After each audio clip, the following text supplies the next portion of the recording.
Hello, and welcome to Big Witch Energy, the podcast that journeys into the wonderful and witchy world of Motherland, Fort Salem. We're going to recap and discuss all of the delicious content in every episode. I'm Bree. And I'm Theora. Come along with us while we dive deep into the hows, whys, whos, and what of this amazing show.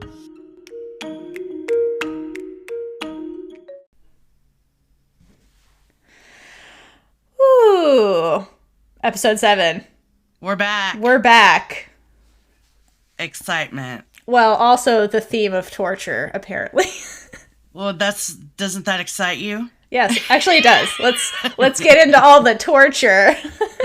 It's episode 7, the torture episode, which I think every episode is Torture Raelle episode. Right, that's why I was whatever. Like, and after the storm, they're like, well, the theme is episode 7, like, and Taylor says it, I'm like, girl, your theme for you in every episode is torture. Yes, exactly. This one's just physical torture. The tagline of the show should be, we torture Raelle. Yeah, the adventures of Raelle and torture. In its various forms. And her BFF torture. Yeah, a case series. For Raelle. Oh, but this is a good episode, so I'm excited. Mm-hmm. I love this episode, despite the torture. Despite the torture that is irrevocable. Mm-hmm. Which is written by Katie DeVilla and Will J. Watkins. Woo. And directed by Shannon Coley. Thanks, team. We're going to start out with a little bit of Petra, who is out in the grove where all of the bellwethers are buried. And she's just taking a stroll, I guess. Yeah, I was wondering, I'm like, do you think this is like where she goes to think and be alone? Because that's what it kind of looked like. Probably. Yeah. But on her stroll, she notices that the earth around Charvel's tree grave has been disturbed and goes to investigate. But before she can really figure out what has happened there, Claude, aka husband number 1, 2, or 3, don't know which. No. True, we never get the order. It's just like, well, there's the 3 of them. All right, nope. It's like A, B, and C. Yeah, don't ask questions. So Claude shows up to tell Petra that Tally called, and she's immediately dismissive and is like, tell her Abigail's not here, or like not available, whatever. And she's like, no. Claude's like, listen, Raelle's been kidnapped. Because it's torture Raelle time. Correct. Yes. So, Petra boot scooting boogies right on out of there, tells Claude to bring the car around. And she's going back to base. Then we switch to Alder in the warding circle with Magda and Anacostia. And she's thanking Anacostia for staying with her. And Magda gives her the go-ahead nod to tell her the news about Raelle, which makes Alder freak out and struggle to get up. Anacostia informs her that they've got MPs out of Fort Deacon running her down already, and tells her that it was the Camarilla that took her, which pisses Alder off even more. And it's like a simultaneous I'm pissed off and in pain from my torture last episode. Yeah, she's still not looking too hot at this point, like health-wise. No. She can barely like sit up. So. Yeah. Alder's not okay. No. In all the ways. Especially now. Ways. Mentally, physically, here we are. Imagine being like Verger and Anacostia, and they're getting the news. They're like, okay, you guys have to go tell Alder this really bad news. Like, imagine being like given that order, and they're like, oh, fuck. Like, we gotta go tell Alder her prized possession has just been taken by the Camarilla. Like, that must have sucked. In my opinion, they drew straws. Yeah, I think it has to be something like that, because who the hell wants... It's like, you tell Alder. No, you tell Alder. No, you tell Alder. Fine, we'll tell her together. Rock, paper, scissors, yeah. Spot. No, totally. Because I don't want to tell Alder that. The assistant got the thing, like the office assistant. They're like, listen, I don't get paid enough to do this. You two go do this. Yeah. You were the officer / sergeant. Yeah. Go freaking do this. You go do this. It's above my pay grade. And then the assistant just sits back and eats their sandwich and drinks their tea. Yeah, and like watches on the walls cry. Mm-hmm. Exactly. Yeah. He's like, I've been waiting for this Yeah. moment. But yeah, I love it. that must have sucked to have to tell her. She does not react Very well. much so. Yeah. No, not at all. So after that, we go to Raelle waking up because it's episode 7 and we're going to torture her in some way that's hardcore, not the normal torture. So all the torture at one time, basically. Bob / Albin is being very creepy with his soft voice, but he's kind of taking care of Raelle, brushing her hair away from her face, which makes it even creepier, and talking about her gift and the whole line of "we will have that." I don't like it. Yeah, that one got to me. Yeah, but it goes to show you, like, they hate the witches, but they're not, definitely as a group, the Camarilla, not above stealing their work to use, because, like, his whole goal is to steal it and use it for the Camarilla. Like, that's his whole goal here. Exactly. So the good doctor leaves and goes to watch while his lackeys are going to go after her vocal cords. And they give her a shot, which I assume maybe is more paralytic. I guess. I don't know what the hell that is. It really was make pink. sense. It was in a giant syringe. Yeah, the freaking what needle in the on hell? that syringe, by the way. Oh, no. None of this made any sense. And they go straight for her, like, jugular, carotid. Yeah. It's like, why? That's why I think it's maybe, like, supposed to be, like, local paralytic versus, like, because, like, fun fact, you would never inject a paralytic like this. You would go through an IV line. Like, exactly. Right. So that's why I think it's supposed to, like, be a local paralytic, but they put it in her artery, which makes no sense. I know. I know what they're doing. Yeah. They're trying to show that we're going after her vocal cords in her throat. Right. But from a medical standpoint, it doesn't make sense. all you need is a 10cc syringe with a 25, 22 gauge needle on it. I know. I'm like, they just, like, broke through her artery. And that is not where they would give her the shot. No, that was ridiculous. But that is the worst block or local ever. Thank you. Yeah, it doesn't make sense. So they gave her a local anesthetic systemically, which is wild. It's stupid. So wild. And I have a lot to say about the other scene. Oh, I'm sure. These idiots. These morons, yeah. I mean, it goes to show you that they're not educated people, with the exception of probably Albin. Yeah, and Albin's just standing back and letting them do it, which, if I was in his position, I would want to control that, and so would most people who were any kind of with any surgical training. Yeah. But I guess what it's supposed to show is that it's like, because I would think in this kind of situation where you have this, like, prized witch who has prized vocal cords, you would want the best person doing the surgery, which in this case would be Albin. But I think there's that fear element of, like, well, she could potentially kill me, and I'm too important to die. Let the lackeys do it. And, like, I'll accept that risk of them fucking up a little bit. Yeah, you know? And we'll see that come to fruition, and it is a double-edged sword in a way. Yeah, but like, you would think in this situation, Albin would be the one removing her vocal cords because she's, like, so unique, and he would do it himself, but yeah, he can't be the Camarilla harmed. Right, exactly. The Camarilla as a group probably, they're like, no, you're our best, medieval doctor. Don't put yourselves in harm's way. Like, let the lackeys do it. Yeah. So yeah, then Raelle is out and we leave her to the super fun time. And can I just note how sweaty Taylor looked in this scene? Yeah. I felt really bad for her. Yes. No, she looks super disheveled because, like, he mentions, like, she has a bunch of paralytics already in her system, and, like, she kind of moves a little bit. So it's showing that, like, I guess the mycelium is, like, getting all that paralytic out of her system. So it's harder for them to, like, keep her medicated. Mm-hmm. And it's, like, by all the sweat and stuff, it's, like, taking a toll on her body physically, all of this. So, yeah. So, but the tortures are just beginning for Raelle. Don't worry, we'll come back. We'll come back to her tortures. Be back. It's not done. That was just a taste. Yeah. So from Raelle, we leave her for a bit, and we go back, or I guess we go to Adil and Abigail. who are in a forest and by a river. And Adil is bent over this river, like looking for something in the water and talking to Abigail at the same time. And he's mentioning how in the back in the day in the Tarim, he used to have this giant family with all these aunts and cousins and everything. But now it's come to the point where it's just him and Kalita. So this is another witch line that's like at its end. So the last of whatever his family is just him and Kalita. So just like literally everybody else, it's like last of their line.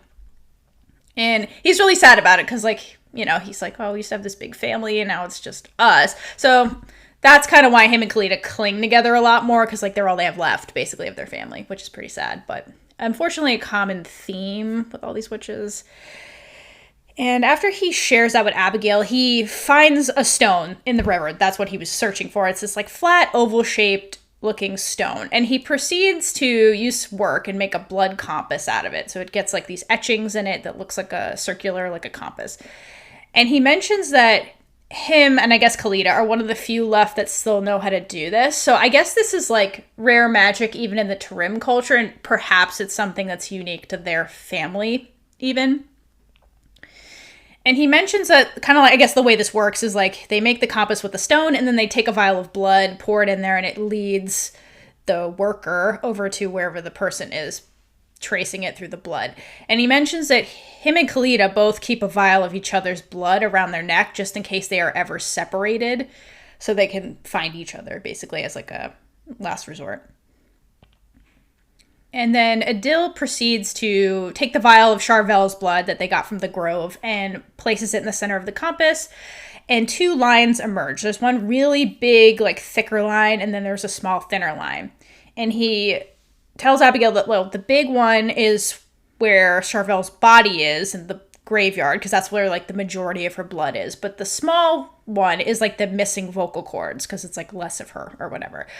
And so that's the line they're going to follow because they're looking for her vocal cords. And he mentions, or he estimates that like they're a couple of 100 miles away. I don't know how he got that from the compass, but sure.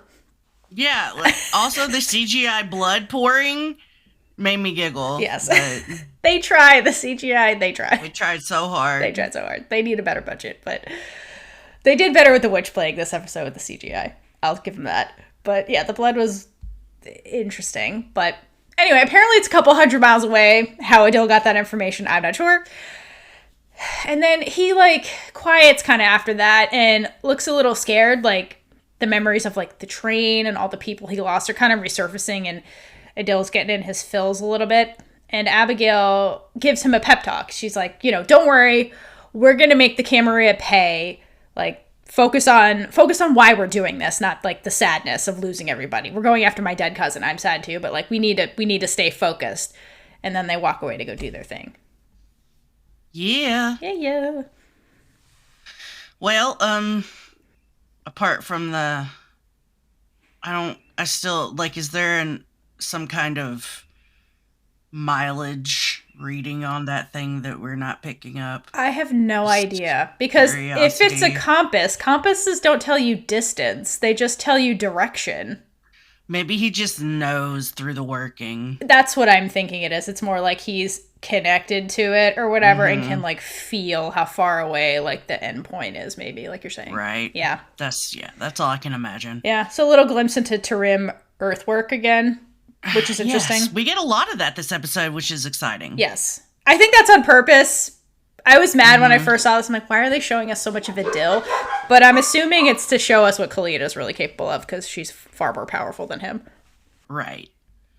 So we're going to go back to the session with Tally and Pop Collar, where a soldier is getting the memories of the attack from Tally's brain.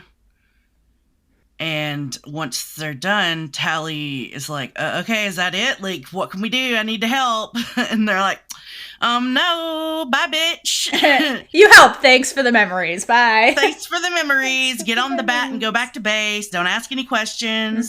Stay quiet. This isn't concerning you. And Papa Collar is also a bit upset with the soldier that he's talking to because she won't give him any information. And she's like, peace out. They just leave. And he's like, this actually concerns me. It's my daughter. Yeah, like, this is my daughter. And she's like, okay, civilian, bye. Yeah. But Tally goes to comfort Papa Collar, and they share this little moment of her saying, we're going to find her. And it's the most heartwarming / cheesy thing ever. It's such a Tally These two thing. together. It's such a Tally thing. But the phone rings towards the end of this, and Pop Collar answers it, and who is it? It's Justine.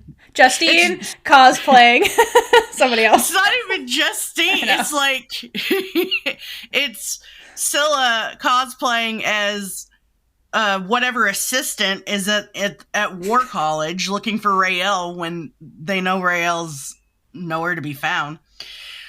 But basically, Papa Collar is like, listen, y'all already like made me mad. Find my daughter. I don't know where she is. Why are you calling me? Basically, he's like, you goons were just here. What the hell? Yeah, exactly. And so that tells Scylla all she needs to know. And she hangs up the phone and has like the super worry look. And then why do they want Raelle? Yeah, I mean, that is a valid question. Yeah. Like, at this point, because they know nothing about the witch bomb. They're like, why Raelle? Exactly. That's weird. That's a key thing. Mm-hmm. Willa and Scylla have no idea. But Willa's like, who the hell cares why? We just need to get to her. Like, right now, we need to focus on getting her. And Scylla remembers, oh, hey, I know who we can go ask / kidnap. Sorry. We can ask / kidnap. No, it's not true. Ass-nap. When you're in a hurry, that's how you merge those words.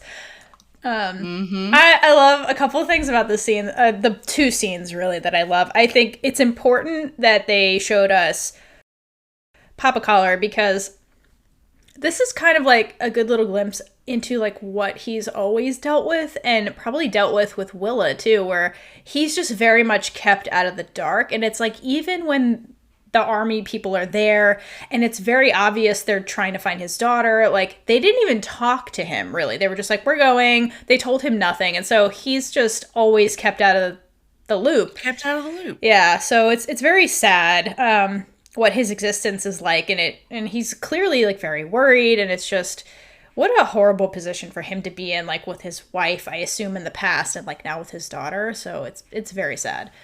Yeah, because we heard him talk about the discrimination he faced when he went to see Raelle when she was born. Willa when she was born. So yeah, I mean, that's just been his life. Yeah, so, I mean, he's been kept in the dark from, like, good moments, like you're saying, and these, like, really bad moments. And so it's just, it shows you how much he really loves them to, like, to still go through this situation, like, despite the way he's treated, you know? Put himself in that helpless, vulnerable position. Yeah, exactly. So it speaks a lot to Papa Collar as a character, and, you know, how devoted he is to the women in his life. And the other thing with the Scylla scene when she calls him, it's so sad that the first time she talks to her father-in-law was under the guise of deception. Yep, it sure enough is. It is. Because that's how she talked to Raelle for the first time. Exactly. And not Willa, but Willa was the one that talked to her in deception. So it's just a collar Ramshorn thing, I think. It is. They've all got to deceive each other before they can undeceive each other. Right, exactly. So I wanted to point that out because it is a common theme with like all of those characters and Scylla in one way, shape, or form. So I thought that was funny. Yeah, I wonder if he recognizes her voice later on. That was my question. But I think he's so, like, panicked and upset in this moment. He wouldn't know what the fuck that voice sounded like, he would not honestly. Remember that call like, in specifics. No, I don't think so. I think that worked to Scylla's advantage later, but absolutely. I wondered the same thing, but yeah, I think he's too out of it right now. He's too worried about Raelle to pay attention. It's just another witch that's not telling him anything, so yeah. Yeah. From War College Administration. Scylla! To be fair, the office assistants know the most, so it's a good person to cosplay. Yeah. Even though she knew nothing. But Edwin doesn't know that. No, Edwin has no freaking clue how War College works. No, if Tally picked up the phone, she'd be like, why don't you know anything? You're the office assistant. This isn't real. Who are you? Justine, is that you? Yeah, that's what I mean. It's Scylla as Justine cosplaying and in the office assistant. So it's all bad. Esmeralda, the office assistant. Exactly. Edwin would never remember any of that. So no. But after that really sad scene and happens with the collars and Scylla and Tally, we head over to the makeshift sick bay back at Fort Salem. And at this point, Alder is still in the warding circle, but she's like, oh God, I've laid here enough. Let me get up. I'm fine. I'm Alder. And she thinks she's like good enough to get back to work, but she's struggling to get to her feet. So like Alder's like getting frustrated at her like frail state and the fact that it's taking forever for her to get better. And so she tries to sit and it's not going well, but she's Alder. It's just she tries to stand and take a step. And it's really shaky and bad. And then Anacostia, like, runs to her and is like, no, like, you need to rest. Like, you're not fine. And Alder just starts whining because she's like, I can't sit around and do nothing. Like, the military's most valuable asset. Oh, one of my daughters. I mean, asterisk. One of my daughters, Anacostia. The asset. Same thing. She keeps using that word. Isn't that her name? Yeah, it's her name. Asset collar. And, private asset. Alder's... I will say Raelle is quite She is an asset. So Alder's not wrong, but just context is wrong. And she's like, listen, the asset / my daughter is in the hands of the enemies. Like, I can't sit here in a room hiding. And Anacostia obviously gets that, but, like, reasons with her, you can't leave the warding circle. We fortified it so that you don't get attacked. If you leave the circle, you're now vulnerable to another attack. And at this point, like, they still don't really know what happened, like, who exactly was attacking her. They think maybe it's the spree at this point because of the type of magic, but they don't really know what's going on. That, like, Verger is still trying to figure that out with her team, I assume. And so at this point, Alder has to stay in the warding circle while she heals and they figure it out. But it's frustrating to Alder because she's being kept in a cage, basically, in her point of view. But before, like, Alder can keep protesting this and whining to Anacostia, Petra shows up. And she's there to report that, overall, she's like, listen, I got news about the asset. I mean, the Raelle, where she's been located or they're still working on locating her, sorry. They found Tally, and they're bringing her back to base because Tally was there when it went down. Oh, and also Alder. VP Silver here. He's here to see you, and he wants a statement about the testing centers. And this is because in the last episode, with the whole Camarilla attack that was blamed on the spree, the government, now there's like this political discourse going on about these testing centers. They're now considered controversial, and VP Silver put a stop to like expanding these testing centers. So at this point, like the VP, because I guess Wade is still under the weather, and Alder have to make a statement officially about it. And Alder is like, fuck, well, yeah, this is important. I need to be there for this. But, like, he can't see me like this. Like at this point, like, it's very obvious that Alder's, like, incapacitated in a certain sense. Like, her neck is completely red and blotched and, like, she can barely stand. So that would look terrible if the Camarilla saw her, like, on camera looking like this. And Petra, petty, gleefully points out, well, we can't host a meeting in the warding circle without revealing its existence to VP Silver and the spree that attacked you, Alder. And the pettiness just triggers Alder into a rage because she knows Petra's right, and it's just like salt in the wound that she's frail at this moment. And she's like, bring it on, bitch! The spree can see that they failed and I'm still here! And it's so fun. I love that scene. I think it's hilarious. But I think it's really just Alder's like losing control, and Alder, I think it's been a really long time since Alder's been in a position where she really is losing control. Like, she's lost control over her own like body that's like being damaged, and like now she's trapped, and so I think it's a lot for Alder to deal with, and she's not handling it well. But luckily, But luckily Anacostia is there. Anacostia is almost like her voice of reason in this whole situation. And these whole interactions really speak to their unique bond they have with each other and their understanding, because Anacostia is constantly the one that like can get through to Alder and actually calm her down. And so she helps facilitate this like agreement that all of them kind of come to, and they agree that Petra is going to step in as Alder and make the statement with VP Silver, which is foreshadowing what happens with Petra. And she's going to repeat the statement Alder already prepared about these testing centers and tell him Alder, is preoccupied with a classified matter, which is the witch version of she's under the weather. Yes, it is. Because Alder is actually under the weather. Who knows what's going on with Wade?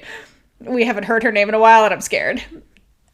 And Petra, after hearing this, like, Alder being like, okay, fine, Petra, you do it. She does everything in her power to contain her pure joy at finally getting to actually be the one in charge.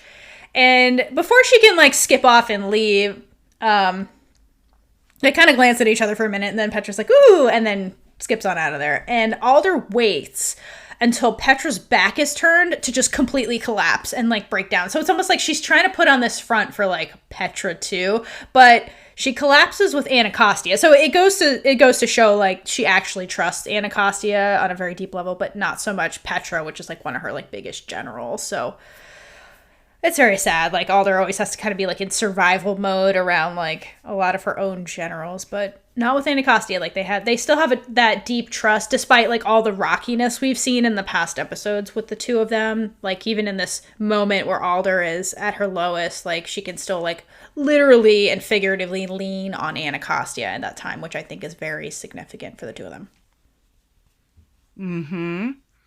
And the only thing that I can say about Petra is that after she finds out that after they agree that she's going to do the statement, the only thing that her face says to me is checkmate, bitch. No, she's like, finally my day in the sun has arrived. Good for you, Petra. It's a sign. It is. Foreshadowing. Yes, so after good old Petra wins that chess match. Petty. I love it. Petty wins with pettiness. It's the best nickname for her. So good. Petty. Yeah, we're going to go back over to the Camarilla lab with the Carnival of Fun. I love it. This is like the Albans County Fair. I love it. Where he's watching outside while his head lackey is cutting into Raelle's neck in a very stupid manner with a wrong knife blade, but hence whatever. Why it goes poorly. Yeah, he's got this freaking like 10 blade cutting into her neck. They need a medical consultant on the show. We're not doing anything. Give us a call. Yeah, like, call us. Well, we'll help, because what is this? The blade he's using is for, like, cutting open a knee. I know. And then they're like, oops, stuff. And it's like, well, yeah, you used the wrong fucking blade. Not only that, like, she's still awake, and that paralytic has been, it's obviously being cycled out of her body super quick by the mycelium. So Raelle moves when he makes the other incision, and he nicks her carotid. Also, this is 5 kinds of dumbass shit that's going on here with how he's doing this. So obviously she bleeds out, and too fast, but hey, whatever. It's for the show, but it would take her a good 3 minutes-ish. Yeah. Pretty much to bleed out. But we get a shot during that time period of Albin watching him passively while Raelle dies, and the mycelium sends out all of this spory mist that kills the lackeys. Good. And he's just like, whatever. He doesn't even like flinch or anything. But he does say, for the gifts and the calling of God are irrevocable.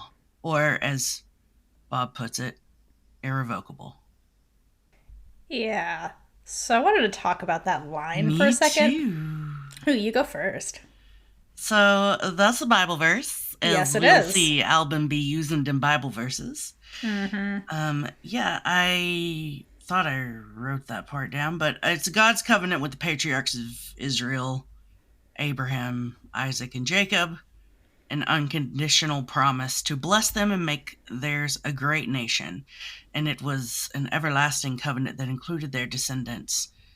Um, so you probably have the title and verse. Yeah, this is Roman 11:29.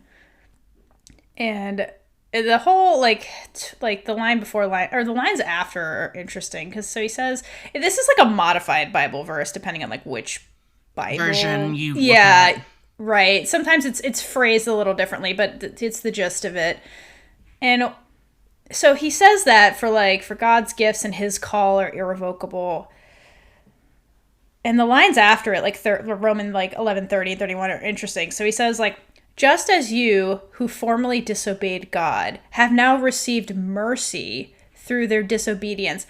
I think this speaks to Albin as a character and perhaps the Camarilla philosophy as a whole, but I think it's more so with him.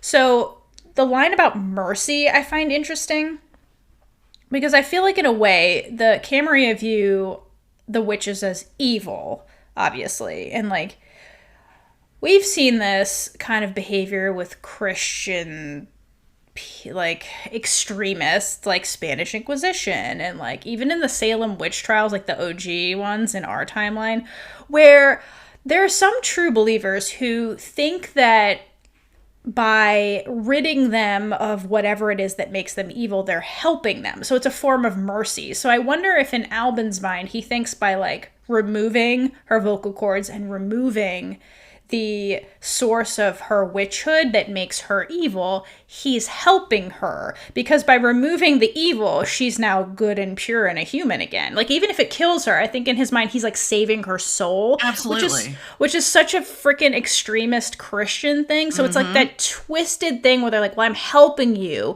even though it's super extreme and it kills you. I'm saving your soul for the afterlife." Exactly.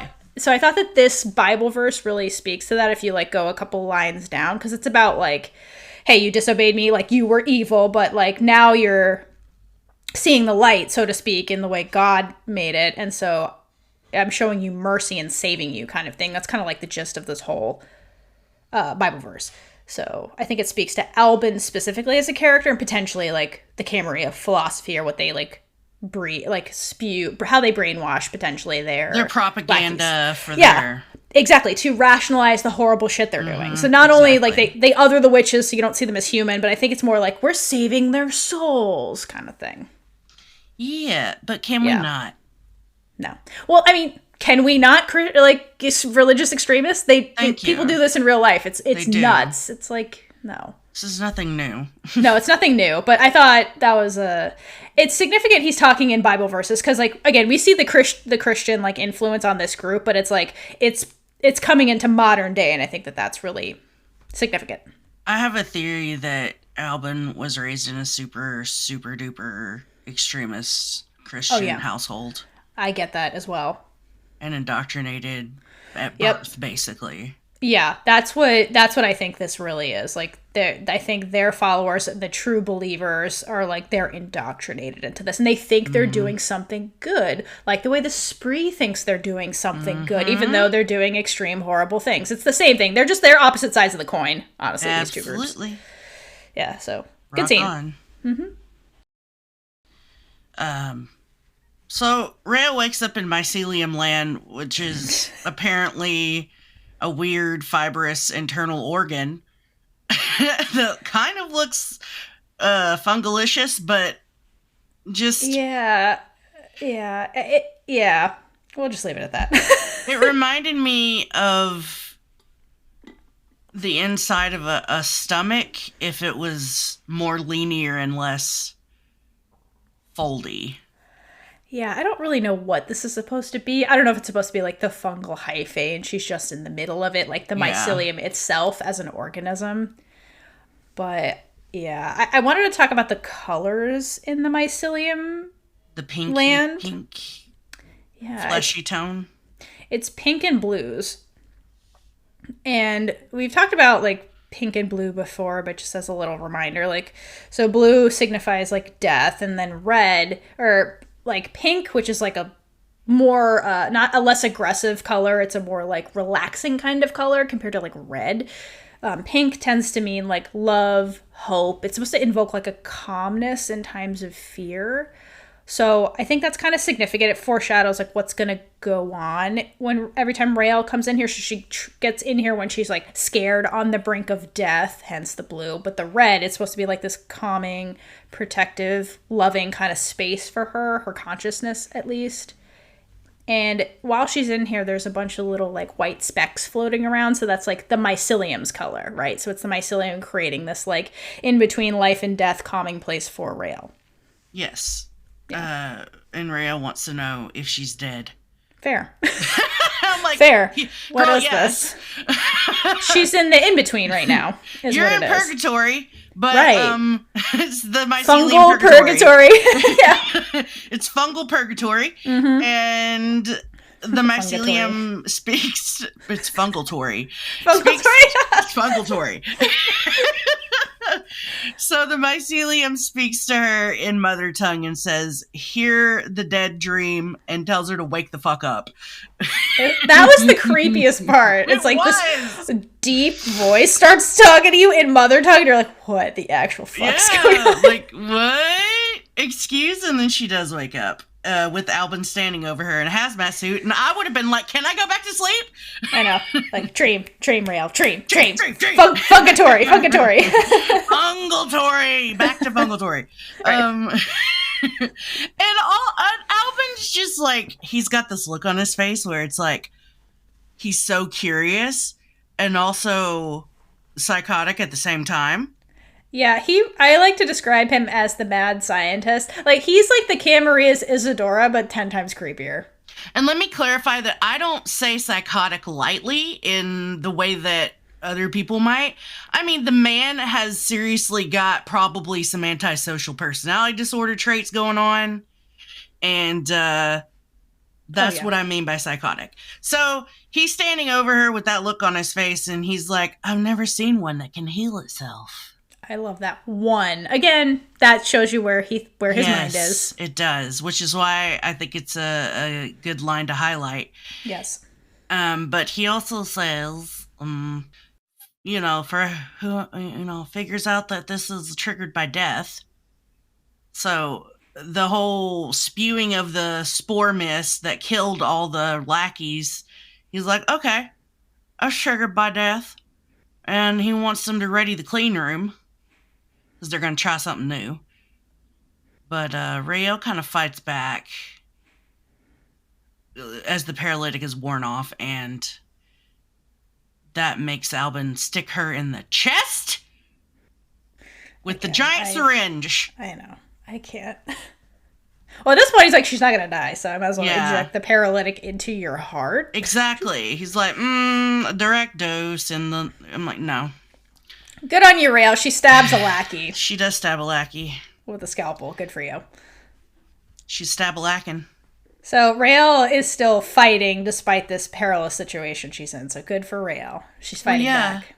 We'll see later that that someone realizes that she's going to fight back. Mm-hmm. Somebody that knows her very well. Mm-hmm. And one of the only people in this episode thinking about Raelle as a human. Someone that knows her intimately, if you will. Yeah, but it's like, at the beginning of the episode, like, Alder's like, the asset. And then Albin's like, oh, one of you. And so, like, again, they're divorced. A lot of people in this episode are divorcing Raelle from her, like, her powers and, like, the person. So, it's gross. But she's not a person. She's an ass. She is. So speaking of people who know Raelle, so from there we do a hard cut to a country road, and there's this black van driving along, and inside is the Exarch. Gross. And he's getting pulled over by a cop. And he stops the car and he mutters, "Stupid fucking rookie," because he's the arrogant sergeant of the cops, and he's like, how dare you pull me over for breaking the law? I am the law, bitch. And this rookie approaches him, and he casts shade on this guy, and he's like, listen, do you have any idea who I am? And it turns out the rookie knows exactly who the Exarch is because they share the same face. And the doppelganger is like, yeah, bitch, I know you. And he slams the Exarch's face into the steering wheel and breaks his nose, so he starts bleeding, which is glorious.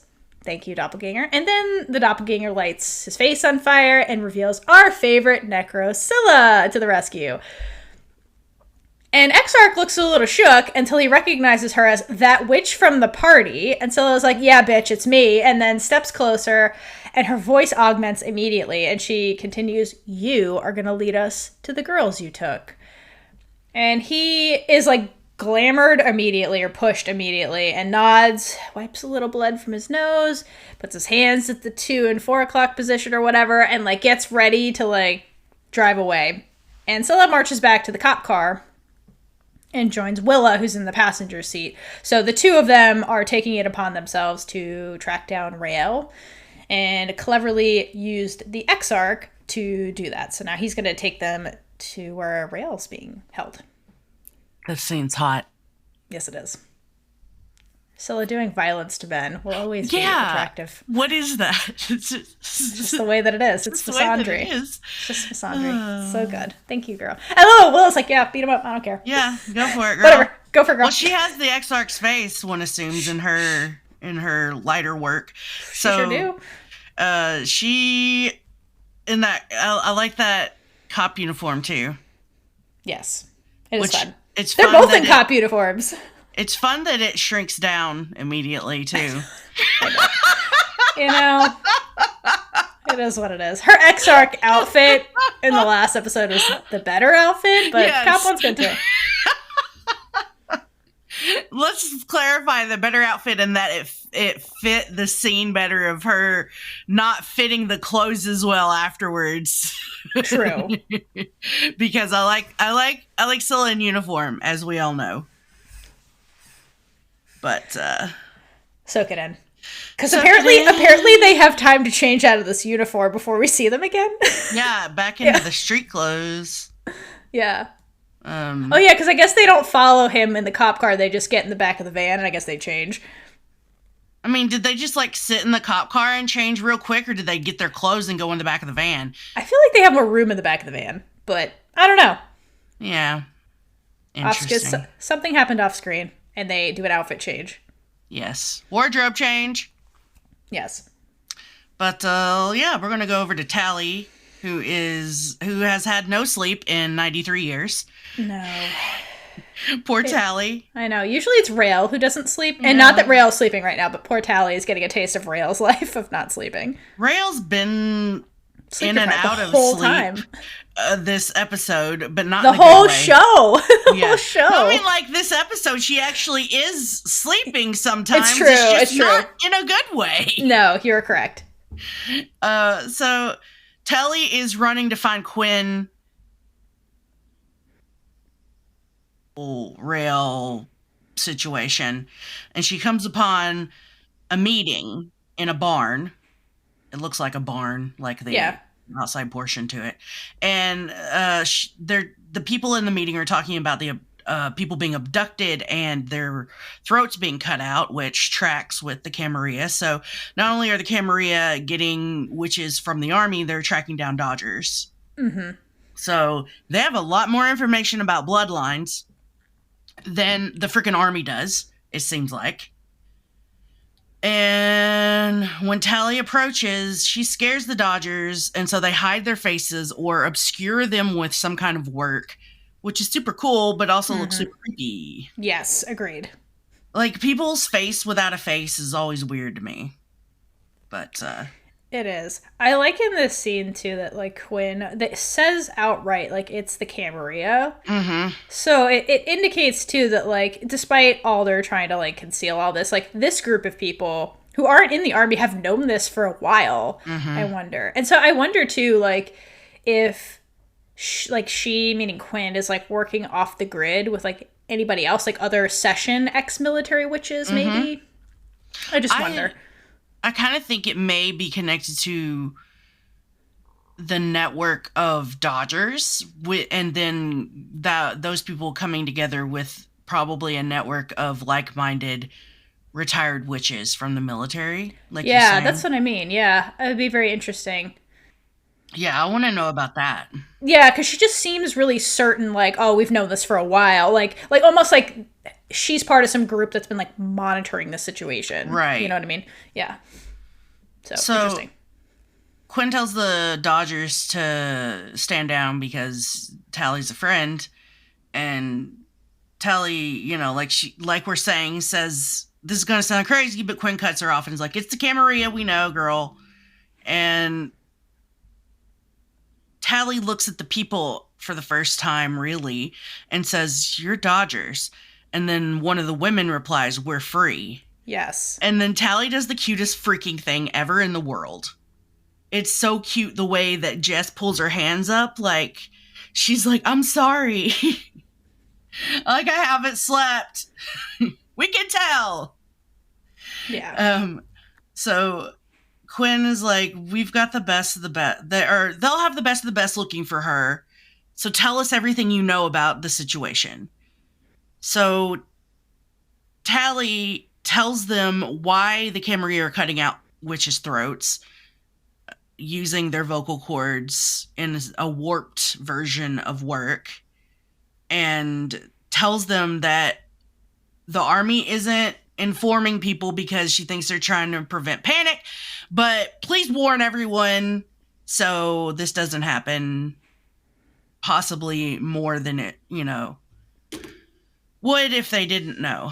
And then she's worried about Edwin because she's got to go back to base and there's not going to be anybody to take care of Edwin. But Quinn was like, nah, I got you. I got Edwin. You go find Raelle, basically. And which is really sad because poor Edwin has no idea about. I wonder if Tally told him everything. Yeah, it's unclear what she was sharing with him, because, like, it's so awkward because with the collars, we get in all these situations where, like, it falls upon the shoulders of the wrong person to, like, tell the collar person what's going on. So yeah, I don't know how much Tally truthfully would have told him, or if she was just trying to be supportive and be like, the army's looking for her, they're looking for her. But I don't know that she would tell him the Camarilla is after your daughter, because I feel like he'd be up in arms. Absolutely. Kind of thing, and he's not. So I don't know how much she really told him.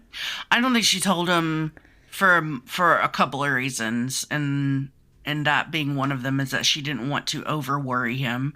Yeah. Or have him do something reckless and stupid that would Exactly. endanger him, yeah. That, and probably she didn't want to tell Raelle's story to him. Right. Exactly. I agree with that wholeheartedly. So that's why I think Quinn's an easier person for her to, like, really be, and the Dodgers to be truthful about.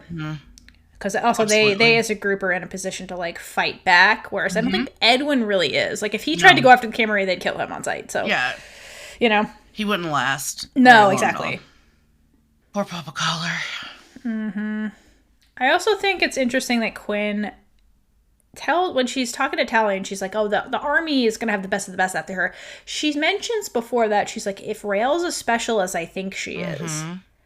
I get the feeling Quinn knows too much. Quinn always knows too much. Yeah. Quinn's that person that knows everything and nobody knows that she knows everything. Right. And so I wonder if that's why I think, like, she has to be working with some other group and, like, has intel about stuff. Because she seems like I don't think she knew about the Willa Collar stuff. We talked about that. But, like, with Raelle's situation, I wonder if she has connections in the military or things like that, where she just, like, has eyes and ears everywhere. And she's almost like this external intelligence person for, like, this loose network that's working outside of the army, like, including the Dodgers. Because that would make sense. She seems to know too much about the situation itself, almost like she's keeping a watch on all this for her own kind of reason. So I wonder if they're, like, she's part of this, like, resistance group that includes Dodgers, but, like, she's part of too. Because if she's hanging out with Willa, I assume she has some anti-army sentiment about her as well. Right. If they're BFFs, or were BFFs. Yeah, exactly. There were BFFs. And then Elliot said in After the Storm that, like, the fixer magic that Willa and Raelle do originated from the collar line. So I assume Willa taught Quinn that type of magic, potentially, because we saw her doing it when she healed the blind guy. So, like, indicating that they were pretty close on multiple levels. So I just wonder if she's, like, doing her own thing outside of the army now. Either that or she's secretly V-collar. Or she's... Yeah, I've seen that theory. I don't think she's V-collar. I don't think she is either, but it's funny. I don't think so. But, like, I think that she and Willa were close on a lot of levels, and I think they share some common ideology there, too. Yes. Yeah, so... Agreed. Interesting. But it's cool to finally see Dodgers and, like, get a glimpse of what Dodger work looks like, which is interesting. I hope we get more of that. Same. Yeah, me too. Because this episode's interesting. You get some, like, Tareem work we've never seen before, and then, like, Dodger work, which is interesting. I like it. For real. So, speaking of Tareem, we hard cut from the barn over to a diner booth where Adil and Abigail are sitting, talking strategy, and Adil is, like, fidgeting in his seat like he's nervous, and he's just like, oh my god, Abigail, like, I just wish we had a plan. So we ran away, we stole some blood, and we don't have really a plan. And Abigail very confidently confirms that. She's like, we have a plan. We're gonna find them, we're gonna kill them, and avenge our people. That's the plan. And... That's Abigail, dear. That's not a plan. That's not a plan. That's an outline. Right. That's a mission statement. That's not a plan. You gotta fill that in. Yeah. That's why he's nervous. But she's like, listen, don't be such a downer and doubt things, because you can't right now. We need to stay focused. Like I said at the river when you were getting in your feels before. Like, just stay focused. We have the plan. Find them, kill them, avenge the people. And Adil tries to, like, reason with her a little bit, that he's like, hey, like, fear is a healthy thing, and it often helps keep you alive. You can't just, like, ignore your feelings and just go, like, gung-ho, guns a-blazing into whatever the fuck this is. That's why I'm scared. We don't know what to expect, and we might die. We're the last of our lines. We can't accomplish this find them, kill them, avenge thing if we're dead. So, like, let's be practical. And Abigail concedes and admits, she's like, I'm scared, but unfortunately, we're in this position where nobody, including Alder, is doing anything. So that's why I think she's, like, trying to be vengeance, like Charvel's ghost told her, and, take it upon herself with Adil's help to act before the Camarilla just murders all of them, because she's being hunted, he's being hunted. She's like, no one's doing anything. We have to act. And in the middle of this conversation, a TV broadcast in the diner cuts into the middle of this conversation. And can you guess what's on the TV? I can, but I'll let you tell me. It's the news. Because that's all that's ever on this fucking TV. The news? The news. Never guess. I know. That's all that's ever on the damn TV. And in this news segment, it's VP Silver and Petra giving their statements to the nation, like Alder was talking about earlier. And in this statement, like, VP Silver is expressing the fact that he entrusted his daughter to the army because that's what's constitutional, and many Americans seem to be in compliance with this. So, important statement that he's like, listen, I was just abiding by the law. I gave the witches my daughter, which will come into play later. And he's letting us know that, like, at this point, the majority of American voters seem to be in favor of having the Salem Accord and having this witch army. So that's where we're at right now. Not to say that won't change. And Petra mentions, despite that, and what went down at the testing center we saw in a prior episode, some states are now suing over the testing centers because of that, and because of this, that nationwide rollout Alder was hoping for is going to be suspended. So in the meantime, the military is going to work with the government to ensure future testing sites are safe for the public. And VP Silver mentions how they're going to do that. At this time, 7 states have signed the Civilian Military Joint Security Initiative. And I think this is something important that potentially will come into play in season 3. So essentially what they're saying is, because of the debacle at the first testing center, which the Camarilla orchestrated and VP Silver is a part of, it's created this distrust going on with this constitutional thing to find more witches. So he's like, okay, well, to appease the concerned citizens, we're going to create this special group that's civilians and military people to make sure this is going to be safe. So now civilians, such as the Camarilla that have infiltrated the government, now have a legal foot in the door to meddle in the military. Because up until now, it seems that the only civilian who has any kind of foothold or say or voice in the military, which is all witches, was the President of the United States. But now there's a civilian group that has oversight into the military affairs. So that's a big deal, and that's never happened before. So I wonder if this is the Camarilla's way, like political under the radar way, to break the military from the inside out, or use this oversight group as an excuse to get their hands on like military intel, military technology, because they can use the guise of security to legally get information that the witches have like not shown civilians. So it's very sinister, very on brand for the Camarilla, and I think this is a little line that gets lost, but I think it's very important, and it's going to come up in season 3. I vote all of the above.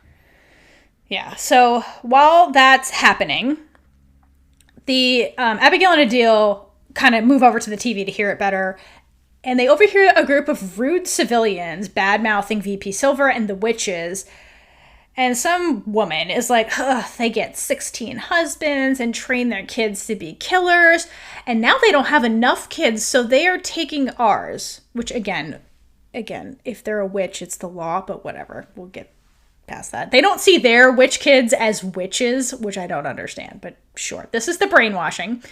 And then she has the audacity and stupidity to start bad-mouthing Petra and essentially calling her like a bad mother. And Abigail loses it and slams her medal on the counter. And she's like, that woman did just fine raising me. And the women shut up and look a little rattled. And meanwhile, this dude in plaid pants they are with. Yeah, what the hell was that? I don't know. I don't know. He looks like somebody you'd want to slug. So good on you, Absolutely. Adil. He's got like a turtleneck and plaid pants. Okay, I would bro. punch him just for his fashion choices, honestly. Right. I mean, you shouldn't even let him talk. But he unfortunately starts talking. And he's like, you should go find your voice elsewhere, Miss Witch. And Abigail just looks pissed AF. And Adil steps in now to try and calm her down. But the dude tries to say some slick misogynistic shit. And he's like, Adil, you need to keep your little witch in line. And Adil defends Abigail's with his words. He tries to like be like, hey, she's not wrong. Like, you're being a dick. But the Bacho dude slugs Adil out of nowhere. And it knocks Adil back for a minute. And he takes a second to collect himself. And while his back is turned to this dude, bro. And then a second passes, and then Adil whips around and knocks the gross dude completely out. Like, he slams into, like, the bar and gets knocked the fuck out. So good on you, Adil.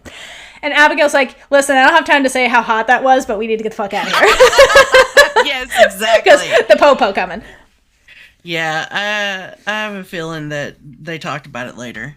Oh, yeah. I have a feeling things happen later because of that, which was great. But absolutely. Other thing to note, kind of in that scene that's important is the law of the land is that witches can't do work outside of military stuff. And so these people felt empowered enough to, like, be assholes because they're like, we know you can't do anything to us. And Abigail's like, I can't do work, but we can still punch you in the face. So it's like, I think it's a thing that's, people forget about the First Amendment, and it's happening a lot now in America where they're like, well, you know, how dare you persecute me for the things that I'm saying, or like, how dare I have consequences? And it's like, yeah, you can say whatever the fuck you want, but if somebody is gonna slug you for it, they're gonna slug you for it. They can, you know, so.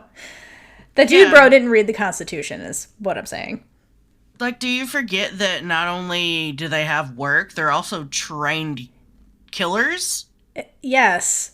But they're just like, you can't kill me. That's what the law says. And it's like, but I can hurt you with my fists. Yeah, they forget they have fists. Adil's punch compared to the plaid dude's punch, frickin' A. Right, for a pacifist, what a swing. Yeah, that just took him the fuck out. Yeah. I mean, I love that scene because you see that guy get what he deserves in that moment. Yes, bringing men to justice. It's beautiful. Mm-hmm. Yeah, so the next scene, My favorite scene ever. it's a really good scene. It is. We're gonna go back to the back of the van with Scylla and Willa. So they're riding along, and Scylla decides it's time to have a heart to heart, and asks Willa if she ever regrets going AWOL and joining the spree. And Willa's response is, "Only when I breathe." And I feel that with like every fiber of my being, because just the way that it's said is, you can just hear the how like tired and regretful Diana makes Willa sound in that in this scene. And she goes on to explain that she thought she was making the world safer for my girl, and instead she just made it easier for those bastards to take her. And Scylla gets a little teary at this point, and it murders me, as I'm sure it gets to most people that watch this, because something about the way that there's just a wateriness to Scylla's eyes, but she's not like crying, is even worse than if she was crying. It's the way she flinches inward too. Yes, like it is. Like it physically hurts her to think about this. Mm-hmm. Yeah. It does, yeah. And so you gotta kind of actually see Scylla having those feelings and fears and anxieties and her own regrets. And you don't really get to see that part of Scylla a lot. So she says that she should have just brought Raelle when Willa ordered her to, but Willa tells her no, like, you actually protected her, so thank you. And then there's a pause where they're both just sitting in their feelings, and Willa then says, "There's a solid chance she's going to hate both of us once all is said and done. Can you live with that?" And that really gets Scylla. Because she takes a second and kind of like gathers herself and says, "I don't expect her to forgive me. I just want her to be safe." So you see in that moment exactly where Scylla's intentions lie and how much she doesn't expect anything from Raelle. She hopes, doesn't expect, but really it doesn't matter because she's not going to rest until Raelle is safe. And Willa says to her, "You really love her," which, whew, the way that line was delivered got to me too. And then Scylla comes back with, "I do," with those teary eyes. It's so effing sad and beautiful at the same time.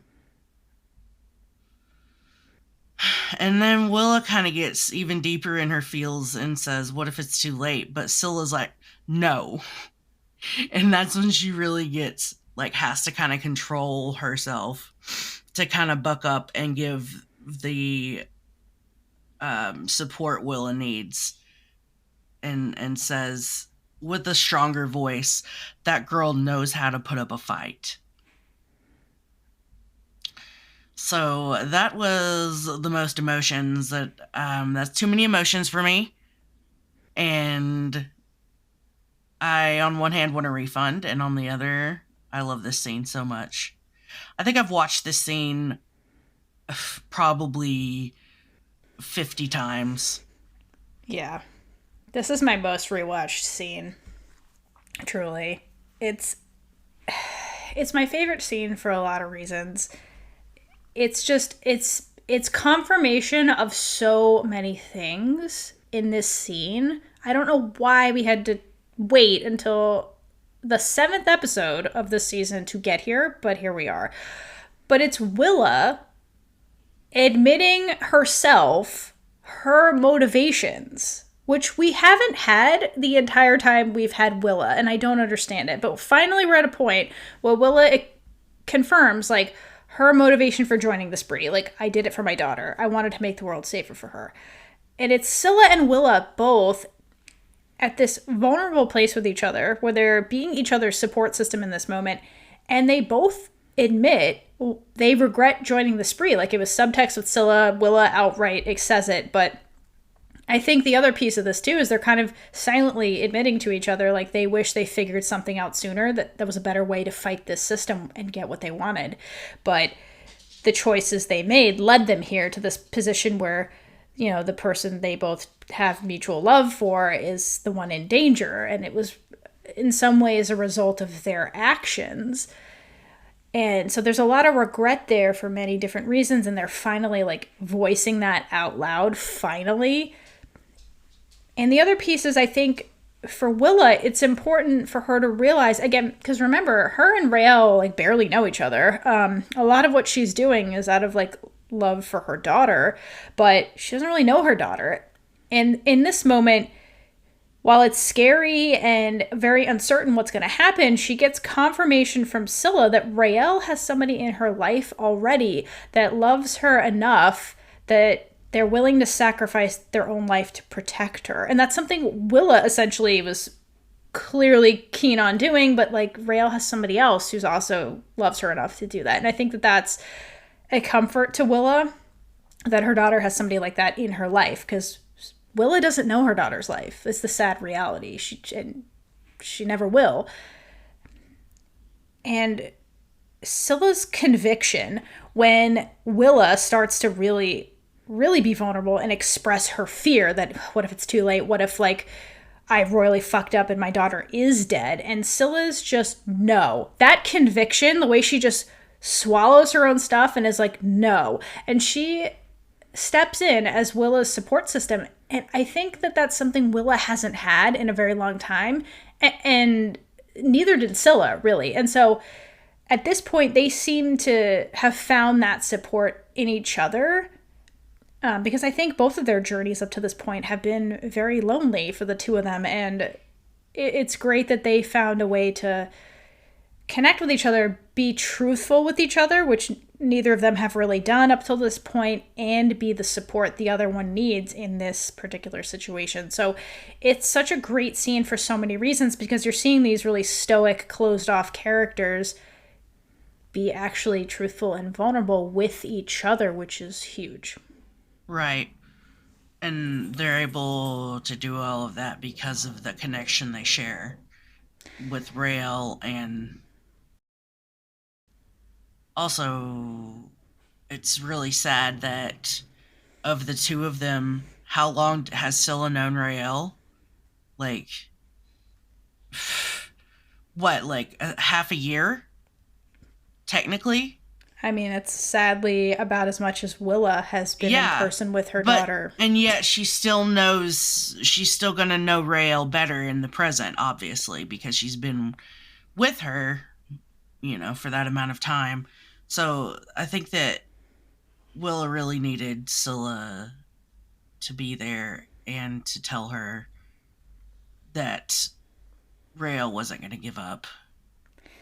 Yeah, and Scylla needed to hear from Willa, you did the right thing. Exactly. Because everybody in this show blames Scylla for everything. And here's a scene where Scylla is expressing that I blame myself too. Like, it's not just everybody else. I blame me for this situation. Like, if I had just done what you asked and I hadn't broken the rules, Raelle would be with us. She wouldn't be with the Camarilla. Yeah, she'd hate us, but she'd be with us and she'd be safe. But I took it upon myself to go against what you wanted. And now here we are because of me. So they're both blaming themselves for this situation. And I think it's really important that Scylla's doing it, because we never see her regret anything. Exactly. We saw her in the mall and she was like, not comfortable with the suffering she produced, but like, she didn't regret that she did that, but here she is regretting something she did. That is new. That is something we haven't seen her do before, and I think she needed to hear from Willa, you did the right thing. You were actually doing the right thing. You were protecting her. I was doing selfish shit. Like, you did the right thing. I think Scylla really needed to hear that. Absolutely. And so, same way that Willa needed to hear, no, she's going to be okay. Like, they were each other's support system in that instance. And it's very significant because they don't both seem to really have that. And so I think that's huge. You don't get to hear a lot from those characters about their inner turmoil at all. Never. At all. So no, it's episode 7 and we're now hearing Willa talk about herself. What the fuck? And this is why it's such a significant scene to us. Correct. And why we're talking about it for so long. Yeah. No, this is a huge scene for so many reasons. I love it. It really is. It's my favorite. Alrighty, so unfortunately we have to leave that wonderful, amazing scene and go back to the torture lab. Oh, you mean the theme of episode 7's? I do. So yeah, we're done. Albin. That would be his book. Albin and the torture. That's where he's at today. So yeah, he's about to start his next torture experiment on Raelle. So he's excited. Raelle's not. She's tied to the table, covered in sweat, just super fucked. And there's a giant boulder suspended above her. And Albin's explaining that a boulder technique, is ancient. It goes back to centuries, to when they used to kill witches, I guess, for funsies. So this is like an old form of murdering witches, giant stoning, I guess. And he mentions it's crushing them. Yeah, crushing them. And versus like in the opera house where we saw them about to throw tiny stones at little Tiffany. This is a big stone to take out Wood Witch. And he explains that this is his favorite way to do work, or way to kill witches, because gravity does all the work. He doesn't have to lift a finger. It's very natural, I guess, because gravity's doing it. And he's giving Raelle his, like, signature, playful, sinister smirk. And he asks out of curiosity, but it's like curiosity / like, I already know the answer to this, like, rhetorical question. He's like, this isn't the first time you've died, is it? And this is like the scientist and him asking this question. And Raelle looks him straight in the eye, and even in the face of death, retains her signature sass. And she's like, well, why don't you ask your Tarim from the Tarim? Oh, wait, you can't, because I killed those bitches. And Albin kind of like sits with that, and his features are pretty neutral. And he's like, well, I promise that this is going to be painful. And they kind of stare at each other for a second, and as they're doing this, the door opens, and some red-robed goons come in, bringing a group of kidnapped witch children inside. And Raelle sees them, and she gets worried, and she's like, wait, what are you going to do with them? I thought this was my torture day. And Albin replies, oh, nothing. I'm not going to do anything. We're going to see if you're going to do anything, and hopefully you can control that mushroom power of yours. And Raelle panics because she knows she has no clue how to control any of this. And Raelle doesn't want to do harm to, like, young kids because she has a heart and is a human, not an asset or a mushroom. So she's, like, begging Albin, like, let them go. You can do whatever you want to me, but, like, let them go. He's like, no. And leaves the room to watch from behind his glass window. And as he's exiting, the boulder starts slowly dropping onto Raelle and begins to crush her. And shout out to the Foley team for those visceral crunching sounds as Raelle's ribs are cracking in half. And so she's getting close to death, and there's blood trickling out of the corner of her mouth, and she can, like, feel herself slipping into the other realm of the dead. And looks at the kids, and with her dying breath whispers, I'm sorry, because Raelle truly has no idea what's going to happen. And she slips out of consciousness, and as this happens, the mycelium releases a swarm of those golden spores into the and takes over the entire room. And we don't get to see what happens, because we follow Raelle's consciousness, which is receding inward, and she's back in that blue and pink mycelium memory chamber, wherever the fuck she is. And in the chamber, Raelle, like, collapses onto her knees and just cries out as loudly as she can, what do you want from me?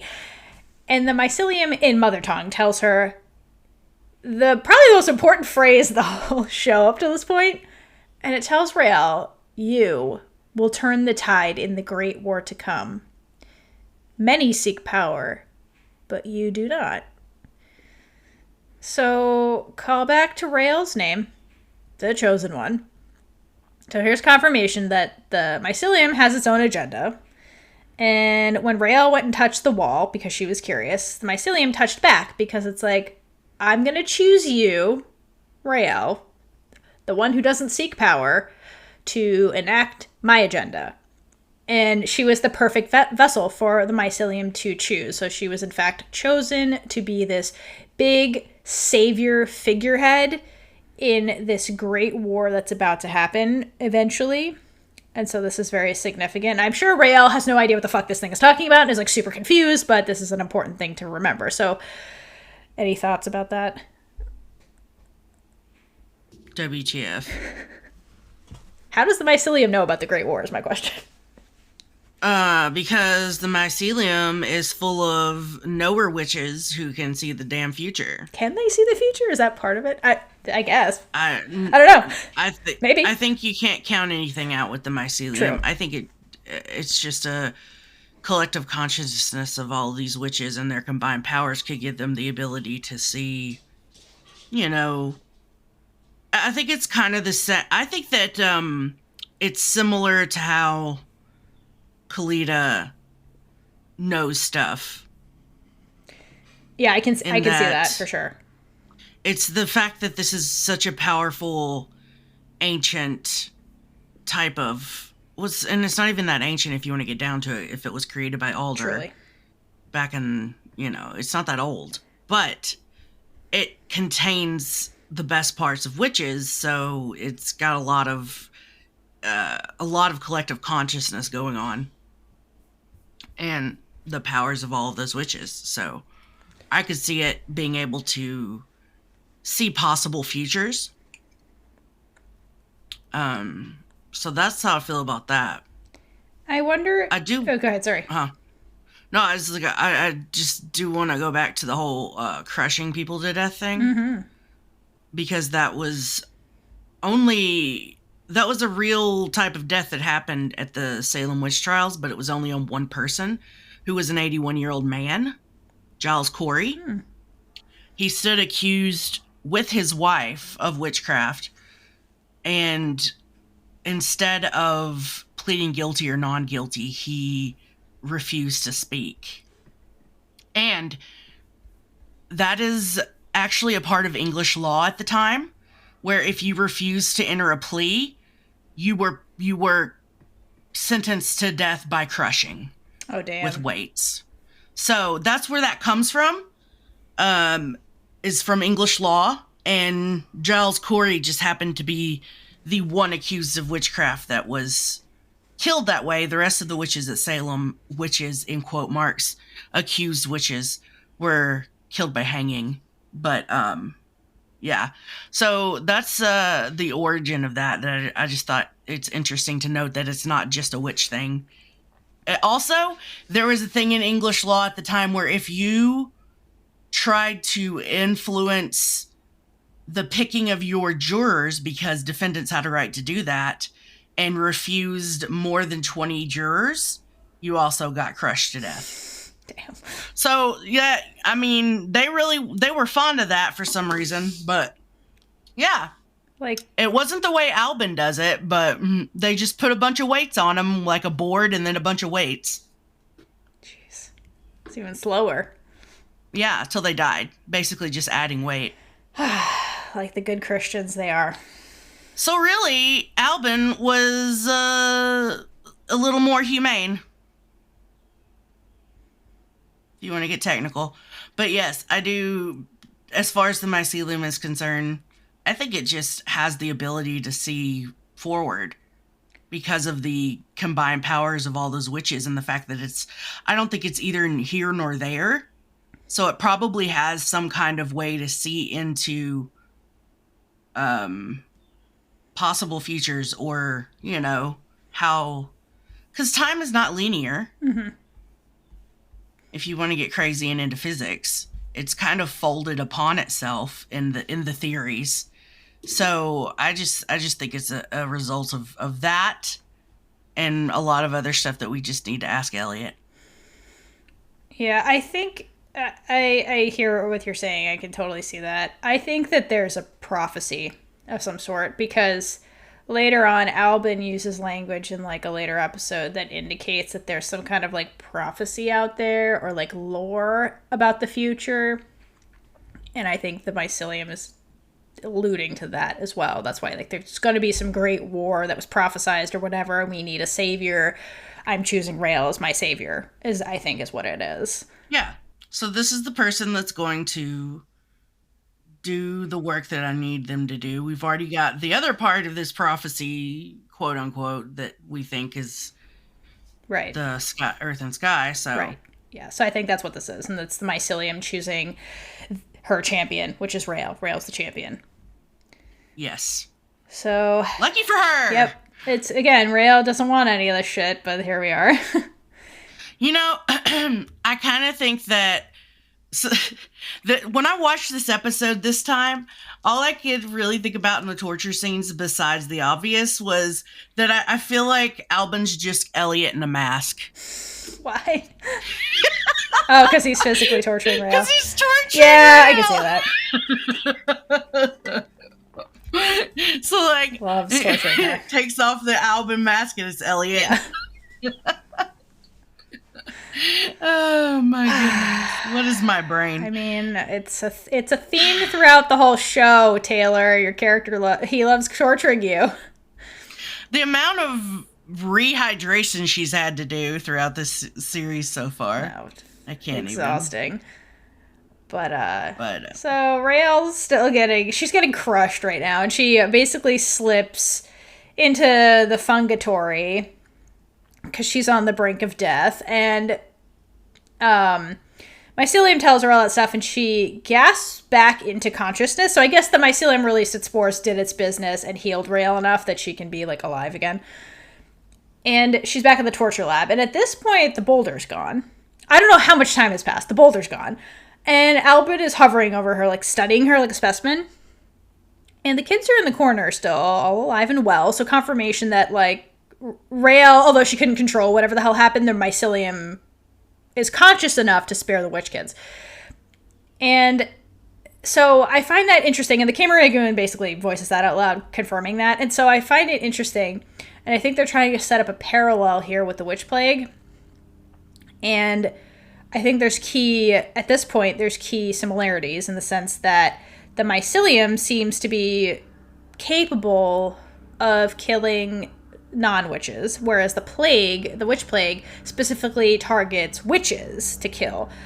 But the difference is that it seems like the witch plague isn't sentient the way the mycelium is, because the witch plague just, like, kills witches it comes into contact with, just like a predator. It's like mindless killing, I think, is what they're kind of trying to go for with the witch plague.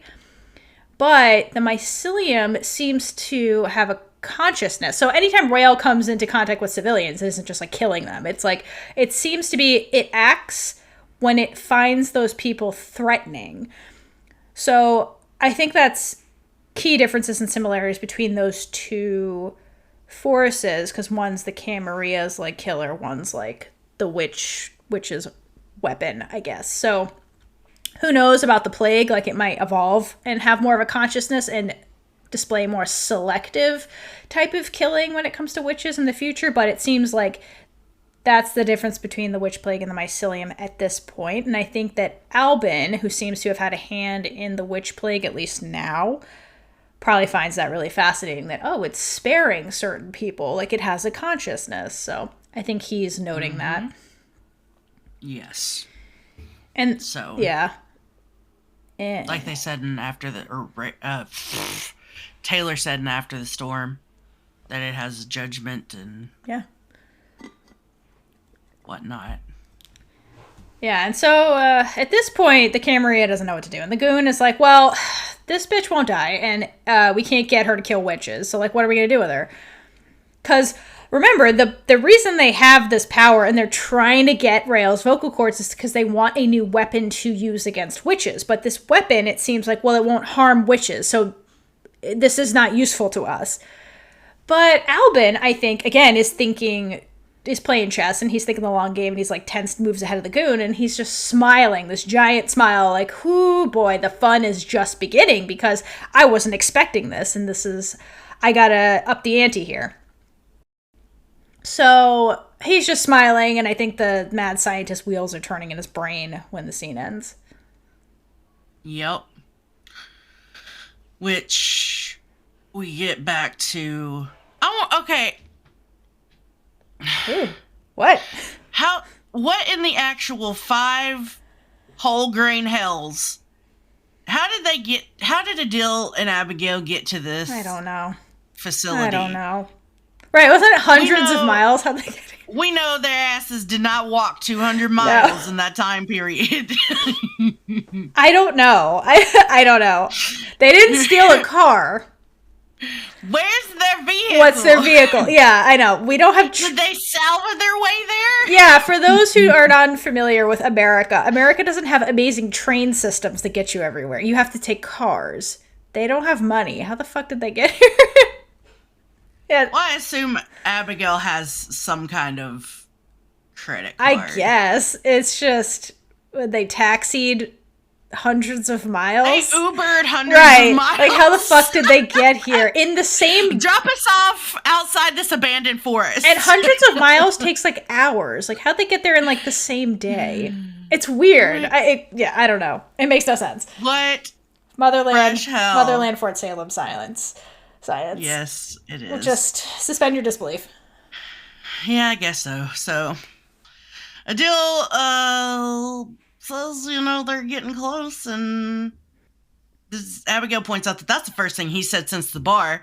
But he's like, listen, this is new for me. I'm a pacifist. Calm down. I'm here, aren't I? Like, I'm just getting used to the idea that I'm going to have to do things that I never thought I would do. Like, this is a huge turning point for him. Yeah. He's been suffering over this since before they even started this vengeance mission. So, Abigail I think she's a bit afraid that he's going to fink out and she's going to have to figure out what to do, and that will also make her lose her nerve to do all of this. So, as she expressed when they were in the diner, but I just feel like she just keeps pushing him at the wrong times instead of, like, letting him have a little bit of room to breathe and figure out how he's going to cope with all of this violence. Because he's right, fighting isn't in his nature, or the way he's been taught. I don't know if it's not in his nature, because that punch was pretty convincing. So, Abigail gives him what she deems a pep talk, which is what I think Petra would deem a pep talk, and so on, back through the bellwether line. Your line ends with you and mine ends with me. We can lie down in the dirt and die, or take back the life that Camarilla has taken from us and live. And I'm like, okay, cool. But also, let the man breathe. So, they approach the facility, and it looks like just this stone, fancy, mansion-y type building. And they're like, it looks abandoned. I'm like, no, it doesn't. Like, it doesn't look abandoned. There's a dude right there. He's walking a dog. I don't get that. Guys. I don't, literally. It does not look abandoned. No. It's not even in bad shape. That's fine. The whole building has been beautifully taken care of. So no, it is not abandoned. Hello. This is like a throwaway line or something that they can... Yeah, I don't know. Yeah. And yeah, so Abigail is like, well, it's too bad Tally's not here. She could see inside. But Adil is like, hey, but wait a minute. I got the earth magic. Let me give you a 3D dirt map that's there for a hot millisecond. But apparently he sees enough to find a good way in. I saw, like, a vague outline of the building, and that's it. Right. I don't know how they got any concrete information from that, truly. I mean, me either, but maybe he's seeing something that we aren't. Who knows? I guess. Like with the compass, maybe he's connected to the building. Yeah. I don't know. Maybe. Yeah. Maybe he is. Maybe. The earth under the building is telling him all the information or right. whatever. The earthworms are whispering. Who knows? Mm-hmm. Yeah, right in his ear. So,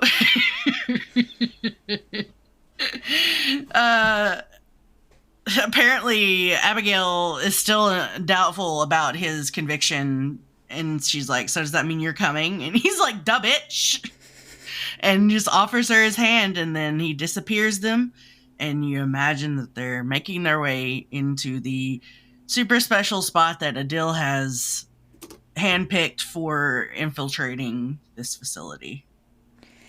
Yeah, I love how suddenly he's good at infiltrating bases. Yeah, What? like better than Abigail. yeah. Which is weird because he had a line in the when they approach that I really love where he's like explaining why he's so quiet and having trouble dealing with it, and he basically says, because I punched that guy, that's 10,000 years of tradition gone with just my actions. So it's key about like the Tarim, like how long they've been around, so 10,000 years, and like they've been pacifists for 10,000 years straight, and suddenly Adil's nature Broken that. Yeah, nature to just it was almost like instinctive what he did. So it goes to show you that like the pacifism's this conscious choice that they've struggled with, and he's struggling with the fact that he just broke that. That's a big deal for him. But I love that like he's like, oh yeah, we've been pacifists for 10,000 years, but I'm good at infiltrating bases. Like, where did he learn that? It's a hidden skill, right, it's a hidden skill. Which doesn't make sense culturally, so I just found that really weird. But okay, sure. The only thing that I can figure is that the Tarim have had to be really good at sneaking around. Right, I was thinking that too. They've been technically in hiding for a long time, so maybe they needed to sneak around and steal food. Who knows? To stay alive. Yeah. But yeah, okay. I can see that as an evasive maneuver. It just seemed weird. But I accept that he's turning into I guess another signal that he's turning his knowledge as a Tarim person into knowledge and work into an offensive weapon. Yeah, I think that's the key with his arc this whole episode. Well said. So after they disappear and go do their thing, we cut back to, I guess we get closer to the compound, and at this point the Exarch is in his van, and he's easily passes security into the compound where Raelle's being held and where Abigail and Adil are currently infiltrating. And he rolls up inside the garage and parks, and he's greeted immediately by this goon. And the Exarch tells him, hey, I have 2 new volunteers eager to meet the surgical team, and he like points to the back of the van. And the goon is just like, oh, all right. And he goes to the back and opens it up and is immediately windstruck by Willa and Scylla in the best mother-daughter windstrike ever. It's so good. Fuck that guy.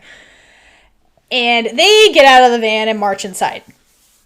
And the first place they stop is the security room, I guess. It's like the control security room with all the CCTV. But nobody's in there monitoring this room. Watching so this. It's like, yeah. The guy they windstruck? Maybe. And then he saw the Exarch come in and went to check it out. Yeah. Maybe that's the security guard.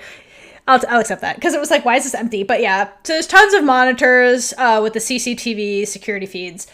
And they start frantically searching these monitors for Raelle. And they're getting like more and more panicked with each second that passes, and they don't see her. And we cut away from them. Ah, yes. Mother and daughter-in-law. The best. Combining forces. I wish we could just see lots and lots of that. Yep, we never will, but yes. So back to the super special spot that Adil has picked to infiltrate. So they end up in the armory, the Camarilla's armory, and the comment made is, it looks like they're preparing for war. And Abigail's like, or genocide. Bingo! That is exactly what they're doing. Exactly. So, yeah, all these stockpiles of weapons and ammunition and all that crap, that's what that's for.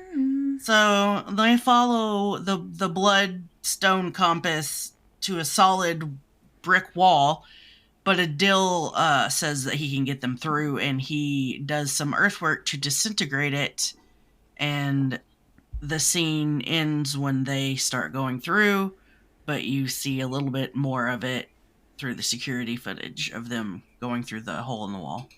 Yeah, so it goes by unnoticed because no one's checking it, and I guess Willa and Scylla miss it in their panicked search for Raelle. There's so many monitors on that wall, though. Okay. To be fair. There's like 20. Yeah. At most. How many rooms are in this place? I don't know. I mean, it's a mansion, to be fair, but yeah, it seems pretty extensive. There has to be like at least 3 levels to that place. Yeah. Yeah. So Willa and Scylla are back in the security room, and I guess it's like 0.0001 second after we left them, and they're just like losing their shit. And Scylla's like, this is taking way too long to look at these fucking monitors. And as they're like scanning, this guard calls out overhead, security breach, and like a buzzer sound happens, and Willa grabs the brain cell between them and is like, fuck, all right, and goes, swings into action. She's like, listen, daughter-in-law, you stay here, find Raelle, and she like runs out the side door into the garage. And we follow Willa, and when she's in there, she runs into somebody who's dressed like a security guard. Like, the first guy wasn't, but like this guy legit looks like a security guard, and he's like walking around with this like German Shepherd. And he sees her, and I guess he's on his, like, walkie-talkie or whatever, and he's like, oh, I found the intruder, and Willa doesn't give him time to do anything, and starts releasing this high-pitched scream, and I assume it's, like, designed for, like, the dog's hearing, and it pushes the dog to turn on his master and just attacks him, and the dog takes down the guard, and then he scurries away, and Willa's like, fuck yeah, and she just keeps going. Yeah, it's the same. The guy's dressed in the same stuff with the same dog from outside of the mansion, so I'm guessing it's the same guy. Yeah, he's when they said it was abandoned, that was the guy they saw. That was the guy. No one notices this poor man. He walks everywhere. He just walks everywhere with his dog. The dog I think notices he needs him. a golf cart and a little seat for his doggy. I agree. So... But get on that, Camarilla. The dog's free now, so good for you, dog. Go be free. Free dog. Go. All right. So, let's go back to Abigail. But first, we take a little detour to see some 3 Camarilla asshats coming into the area where they're holding all the young witches in cages. And he picks one out for target practice. Gross. Disgusting. Thank you. Gross. These are the young dudes in the Camarilla that think they're super cool and macho. Yeah. So this is the alpha male convention. Yeah. Those freaking goggles he's wearing, though, dude, you do not look cool. Also, why? Why does he have goggles? Why? I don't get that. It's a fashion accessory that he thinks makes him look cool. It's like the guy with the plaid pants. What are you doing? Yeah, but it reminds me of... But worse. What's his face from the X-Men? The guy that runs really fast. The guy that runs fast? Or travels super fast. Oh, and I can't. He has to have the goggles on to... Is it That's gonna bother me. Nightcrawler? No. He just disintegrates. Teleports.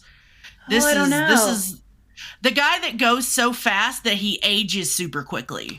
Oh. I know who you're talking about, but I don't know his name. Quicksilver?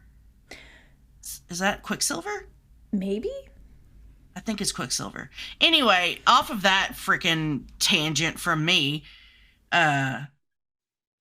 so Quicksilver and his asshole buddies pick out this girl for target practice. They all have the vocal cord modulators on that have the stolen vocal cords from witches. And then Abigail's voice comes out of nowhere, and she says, you might want to start with someone a little more challenging, which, this is Abigail at her finest, and I'm here for it. Like, go off, queen. So she wind strikes one of the guys to the side, and she wind strikes the other 2 through the door behind them, tells the Dill to get the kids out, and goes to deal with these dudes. So Sass Queen Abigail says, I think one of you has something that belongs to my family. And one guy attacks her, not Quicksilver guy, with the most lame attack ever. Are these people trained? I don't know what's going on, but anyway, Abigail very handily just knocks him into some crates and he goes down.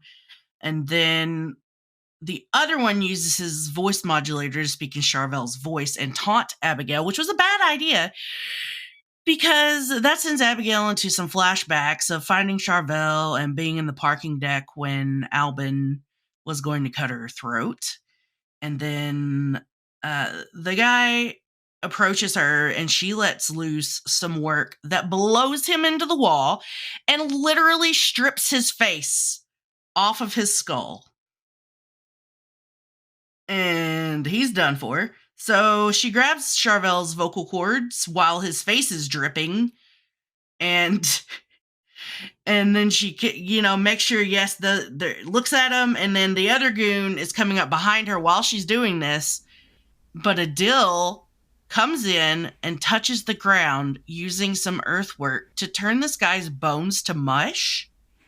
Like, does he just, disintegrate his entire insides or something? Because he flops over boneless. I think so. I think it's because Adil mentions, he's like, I don't even know what the fuck I just did. I think it has to, I think it's something akin to what he did with the wall, where he was breaking those carbon molecules in the wall. Because remember, it's it's elemental work, right? Mm-hmm. So I think what earth and bone have in common is the carbon. So I wonder if it's just disintegrating carbon bonds in the same way, and it does that to his bones. Hence why they go to mush. That's my theory. That's Dr. T's theory. Yeah. So, yeah, like you said, Abigail's like, I didn't know you could do that. And Adil's like, oh, neither did I, hon. And so Abigail's like, hey, let's get the girls out. But Adil's like, wait, because they told me there's one more witch, a blonde girl that can't die. I wonder who that is. The clean rooms. There's only one blonde girl that can't die, and it's Raelle, Lesbian Jesus. Collar. Lesbian Jesus is there, and Abigail, the look on her face goes from 0 to I'm gonna kill some motherfuckers in another 0.0 seconds, and they go off to find Lesbian Jesus, blonde girl that can't die. Yeah. Couple things about that scene. I think it's really interesting that Adil keeps doing all this stuff instinctively, and it's just it shows that, we all have violent natures even when we've been pacifists for 10,000 years. So his work was pretty cool. And another thing. So when Abigail gets the tech with Charvel's vocal cords, we get a shot of that. We have to talk about what Isadora is going to be doing off screen. So we all know once she gets that tech, later on, Isadora is going to get the assignment from Alder to figure out how the vocal cord tech works. Yep. So right now, Isadora off screen is brushing up on her mechanical engineering studies again from the containers because she's going to get more assignments. So that is what Isadora is going to be doing off screen, figuring out how the tech works, because we all know Alder is going to be figure this shit out. Isadora has just piles and piles of different kinds of science-y textbooks. Yep. I think at this point she's mad. Her lab is taken over by all this non-dead stuff, and she's like, God damn it. But yeah. What is all this non-dead organic material, inorganic material? Exactly. So she's going to be mad when she gets that later, but it's going to happen. Yep. So, meanwhile, back in the torture lab with Albin and Raelle, I want to note the light in this chamber that she's in is very green. So that's all the life and death stuff that keeps happening. And another one's about to go down. So Albin is creeping around the corner with this container in his hands, and he's telling Raelle the good news that her comrades in arms have infiltrated the base. And Raelle has died for the 5th time today, but still has her sass intact, and she's like, well, that sounds like bad news for you, Doc. And Albin just brushes it off, and he's like, nah, I'll be fine. The other minions here are fucked, but I'll be fine. I'm about to piece the fuck out, which means I won't be able to watch the next step in my experiment in person. So that's the bad news for me. Gonna have to catch this on the rewatch. And while he's saying this, he pulls out from the container a little vial of witch plague. And he starts waxing poetic about this thing. So I think he's really proud of this invention, potentially of his. And he notes that every generation of Witch Plague gets a little bit stronger. So indicating, well, which we have seen. We see it try to kill Kalina, took 2 weeks, and now it can destroy trains in 5 seconds. So the thing is capable of evolution, we have seen. And he very gleefully and creepily says, frisky little bugger, isn't he? And almost like this deadly plague is like his pet. Yeah. And he confesses, I love this little guy. And so I assume from this language that Albin did play a big role in creating the modern witch plague. I don't know if he OG invented the thing, but I think he had a heavy hand in where it is now because he seems more than a little proud and invested in this thing. Almost like, this is my baby. Frisky little bugger. This is my baby. His name is Chad. Yeah. So that's where they're at. So Raelle's about to get some witch plague, is the implication. Yum! Zombie spaghetti is here! It's here. Yeah, for anybody who wasn't aware that that's what it's called now. Because my sister, every once in a while, sits and watches an episode with me, and she asked what the hell that zombie spaghetti was. I mean, it's very spaghetti-like in this particular episode. It is. So, on to one of my second favorite scene in this episode. Yes. And one of my favorite scenes ever. Because it has, in my estimation, the most iconic line. Oh, yeah. So. Mm-hmm. I love this scene. Listen. It's so good. I think Scylla's line says it all. So, the Exarch... Back in the unloading zone / garage, the Exarch wakes the hell up and just goes casually into the control room where Scylla's still frantically looking through all of the camera feeds. He picks up the phone and says, they're in the security booth, but the phone no worky. So he just asks casually again, why is this not working? So he goes in there, sees the witch that freaking pushed him, and it knocked his ass, like broke his nose, knocked him on his ass that one time, and took his face, and he's just like, why this no work? I'm beginning to doubt the Exarch's sanity, but... They're not smart. No. And then Scylla turns around and says... my most loved line, because we're professionals. We're professionals. And you hear Amalia's accent peek out during this line, and it's adorable. But truly, that is the most professional thing they've done the whole show. It is! And that's why it's iconic, because she points over to the wires. She's proud. Because they actually managed to do something professional. And I'm fairly 100% confident that was Willa's idea. Yeah. You know? Yeah, I don't think that was came from Scylla. And Scylla's here to take credit for it, though. Right. Willa is a professional. Because we're professionals, and then all these wires are cut. That's so good. Which is a good distraction for Willa to come up behind the Exarch and just snap his neck. Yes! Queen! She did it like it was nothing. She was like, boom! She did. She's like, You're dead, bitch. He was in her way, and she just snaps his neck, and then that's the end. Willa. Like... he's such a dumbass, just standing there in the doorway with one witch in front of him that could kill him with very little effort, and then another witch comes behind him, and does she use work to kill him? No, she just uses the more straightforward method of snapping his neck, and I'm here for it. Yep.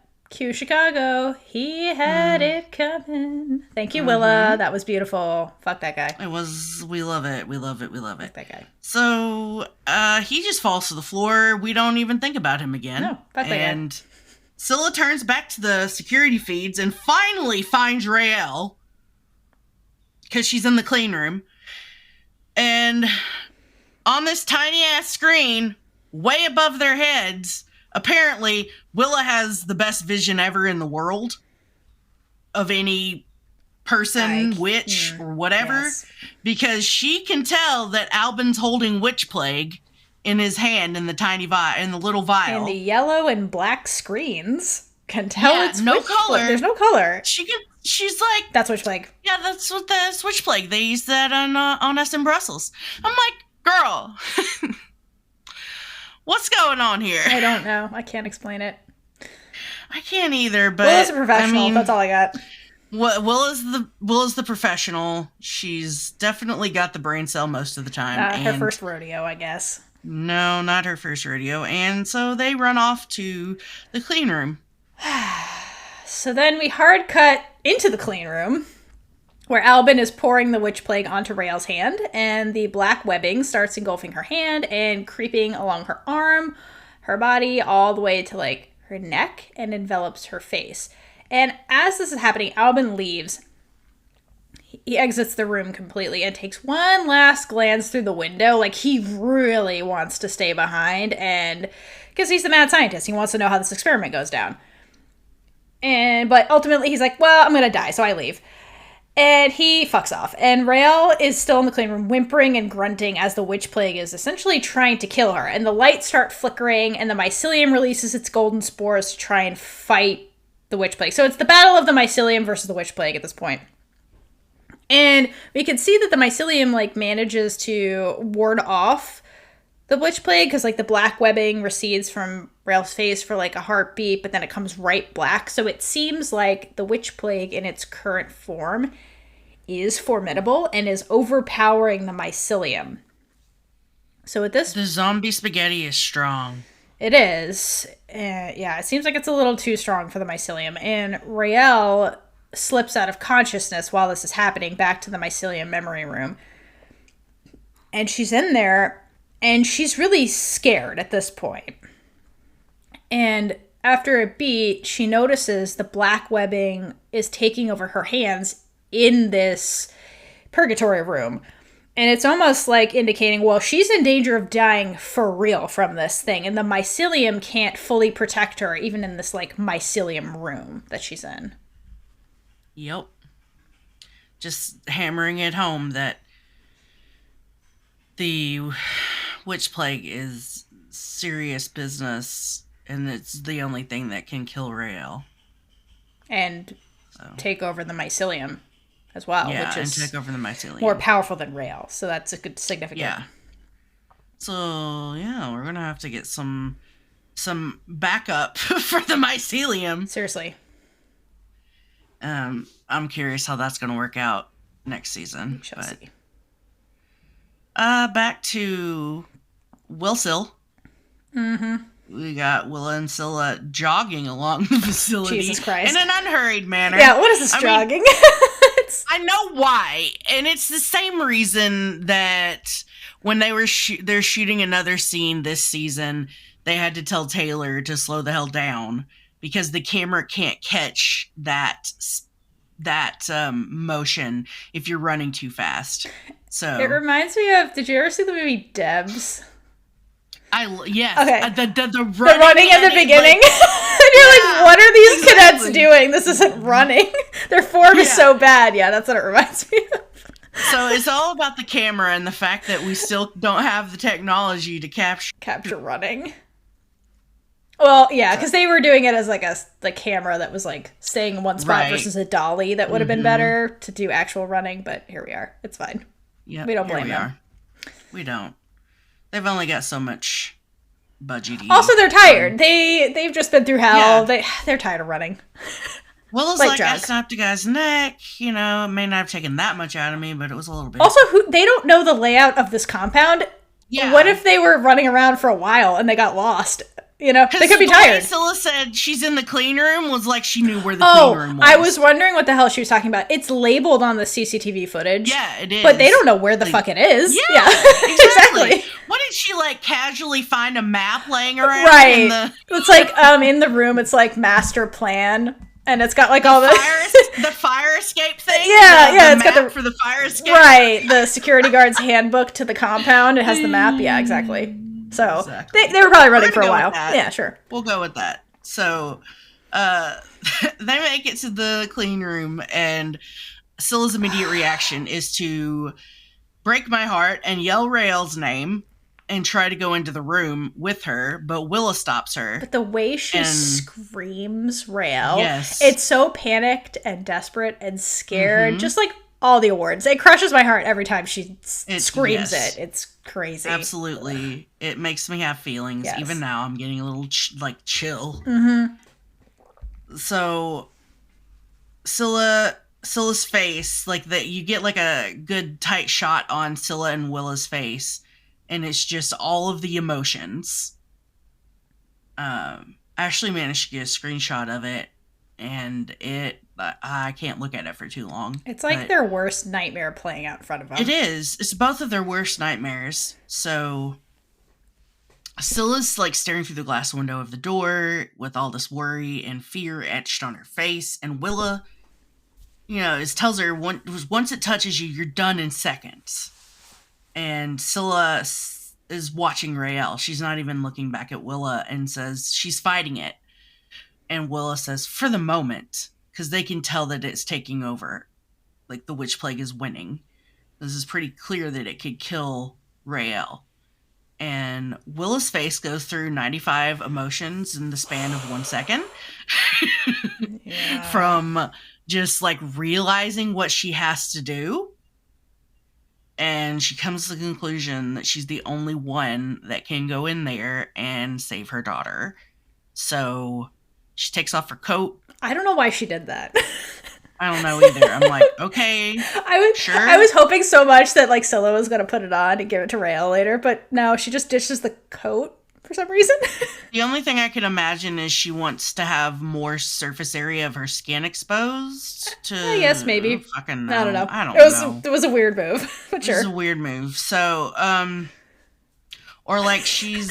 maybe she's like, I'm not dying in this coat. Yeah, this coat is too good for me to die in. She hates that coat, so she's like, fuck this. Favorite. Fuck, either that or it's her favorite. Oh yeah, I don't want you to die of witch plague coat. Yeah. Either way. So it's either that or it's some kind of symbolism for her getting ready to go down to business. I guess, yeah. I just thought it was funny. Like, okay, it was funny. Okay. I wondered that every time, like, and then I just kind of let it go to the back of my head. Yeah. But she tells Scylla, you need to step back, which then Scylla turns around and realizes what the hell's about to happen, and she gets the feels on her face like, this is not cool. And no one here wants this to happen. But Willa gives her a message to pass on to Raelle. Tell her I loved her more than anything in my whole life.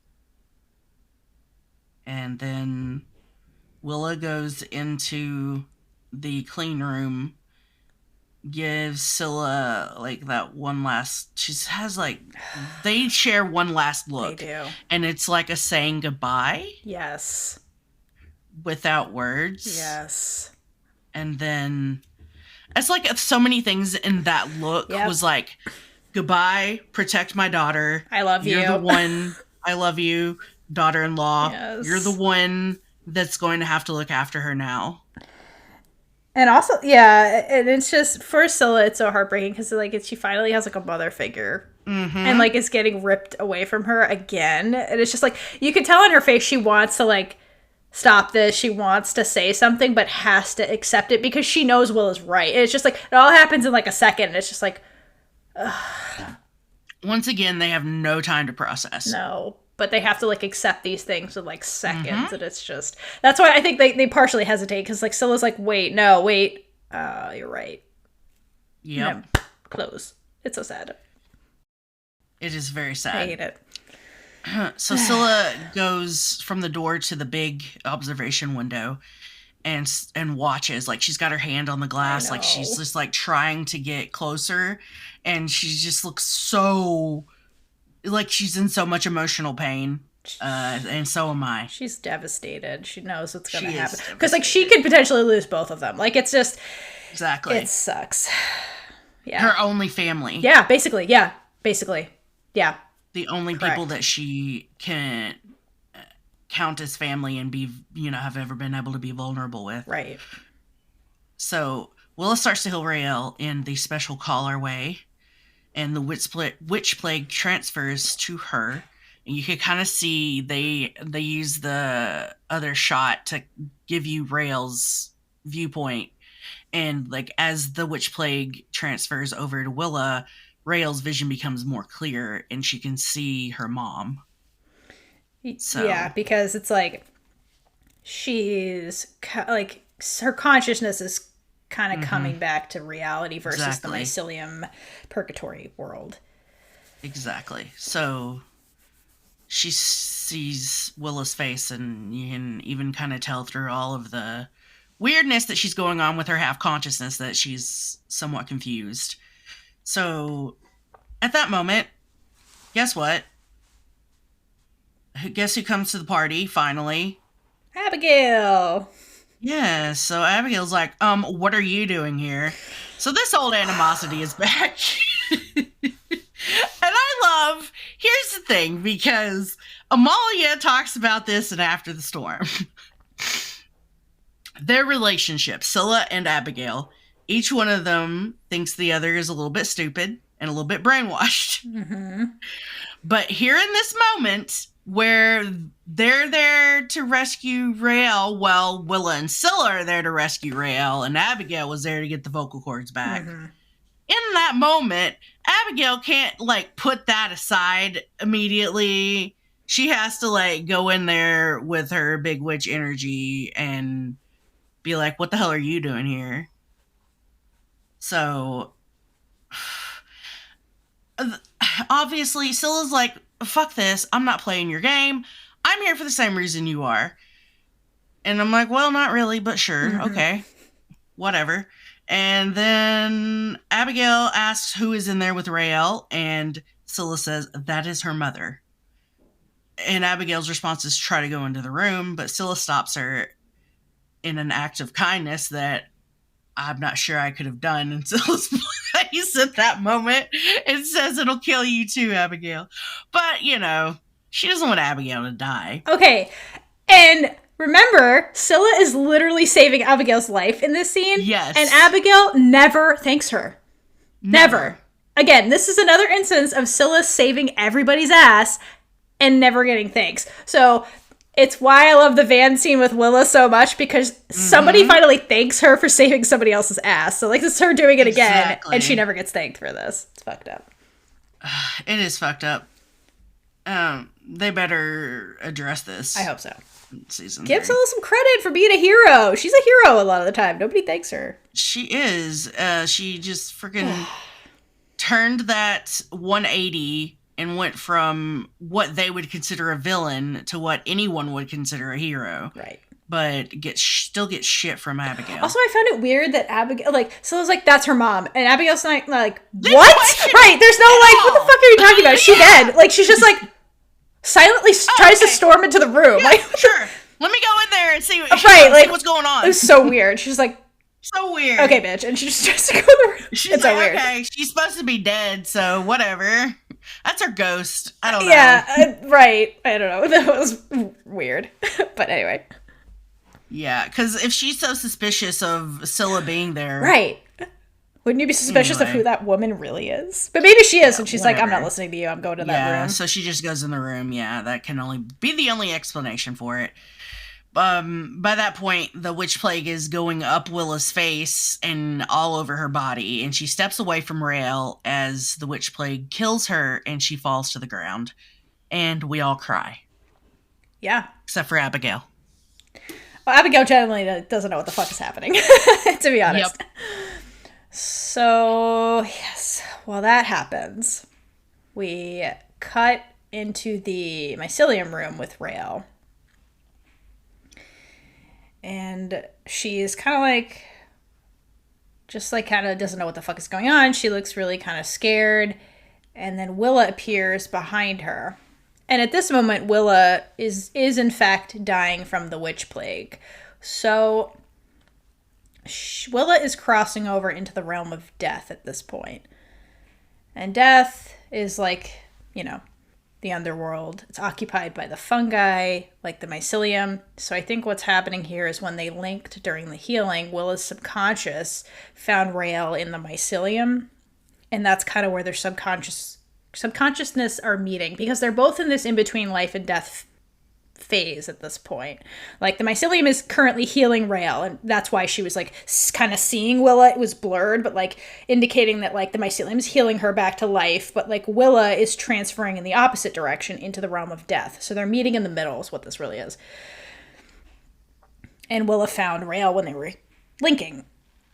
And so Raelle is just like, eyes are glued to her hand, and like she's still staring at like the webbing on her hands that's kind of going away. And Willa appears and sees Raelle and breathes a sigh of relief and says, "There's my baby girl."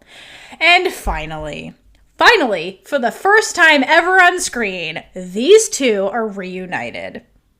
It took 2 seasons and 7 episodes, and we finally get here, and they're in purgatory reuniting, which I have feelings about.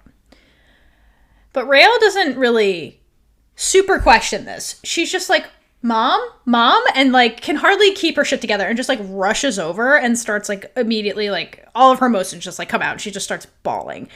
And they like clasps hands, and Willa calms her down, and she's like, "It's okay, like, but you need to stay with me and just keep fighting. Just keep fighting." And she starts like tracing Raelle's face, and it's so sad because like I imagine this is something Willa has wanted to do for like years, and like she finally has her daughter, but she's the only one in this moment who knows what's happening and understands she's going to die soon, and this is whatever this is very short-lived and just bittersweet, and Willa really tries to make the most of this purgatory interaction they're having. And Raelle finally says what she's wanted to say for so long. It's just like, I miss you. I missed you so much.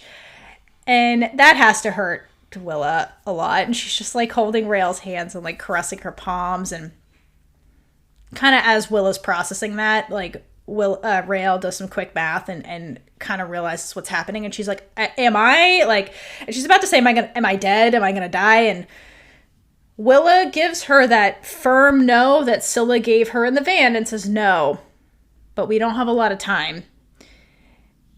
And in the small amount of time they have, Willa tells Raelle everything, like the gist of what she's always wanted to say, and that leaving her behind was the biggest mistake of her entire life, and she apologizes and says she's sorry. And I think Willa is like, listen, I have like seconds. This is the thing you need to hear from me. Like, there's so many things I want to tell you, but you have to understand I left you, and I regret that more than anything, and I'm so, so sorry.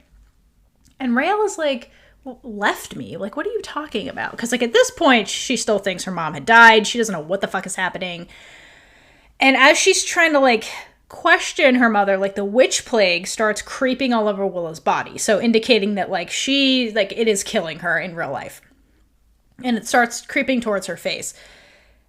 And Raelle starts panicking when she sees this, but Willa keeps her focused because they have seconds left, and she's like, listen, you're gonna have a lot of questions. I can see you're asking me stuff now, like you're gonna have more, and I'm so sorry, I'm not gonna be the one to answer them for you. But I need you to know, all I ever wanted was to make a world where you could be free.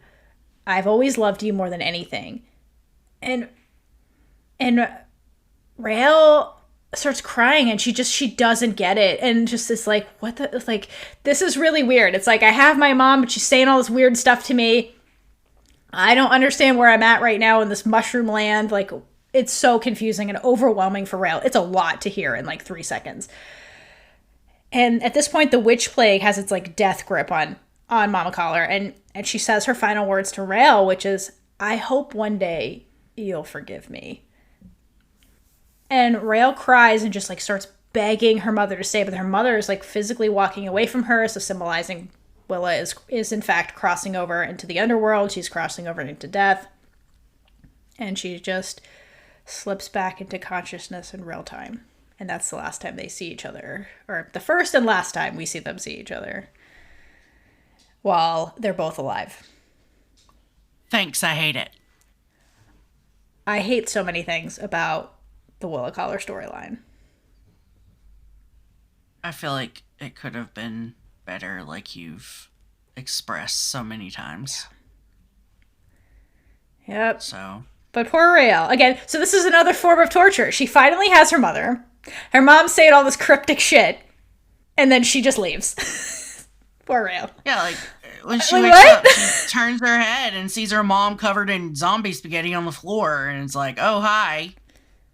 I mean, I think that was more so like, wait, was that real? Was it not real? What the fuck? And she's just like, yeah. Oh, that was real. And to Willa's credit, I think it's very significant that when, in the prior scene, when she took on the witch plague, she distanced herself from Raelle because Willa saw in Brussels firsthand that it just travels from witch to witch. So she was trying to give Raelle time to get out. Yeah. Giving Scylla time to get Raelle out. Yeah, everyone to get out safely, exactly. So Willa did a lot of heroic shit and tried to make amends as concisely as possible in those, 10 seconds she had. So. And it's not fair. Nope. It's bullshit, for sure. Big, giant bullshit. But, here we are. Here we are, and Abigail is in the clean room getting the straps off Raelle. But when Scylla gets over there, she pauses and looks down at Willa like, hi, grief. My name is now my only other parent has died, and this sucks. Yep, Scylla lost her mother, too, in that moment. Yep. So Abigail snaps her out of it, and she helps get Raelle off the table, who seems to be, in and out of it, and they get on either side of her and pretty much carry her out, and they get through the door and close it just as the witch plague gets to the window and, meets Scylla's face. They stare at each other through the glass. Yeah, it literally takes over the room the way it did on the train. Yeah, exactly. It expands. Yeah, it's crazy. It seeks out witch. Yeah. Yeah. Crazy. So, meanwhile, they run towards the outside, and Adil is getting the girls into the van in the garage.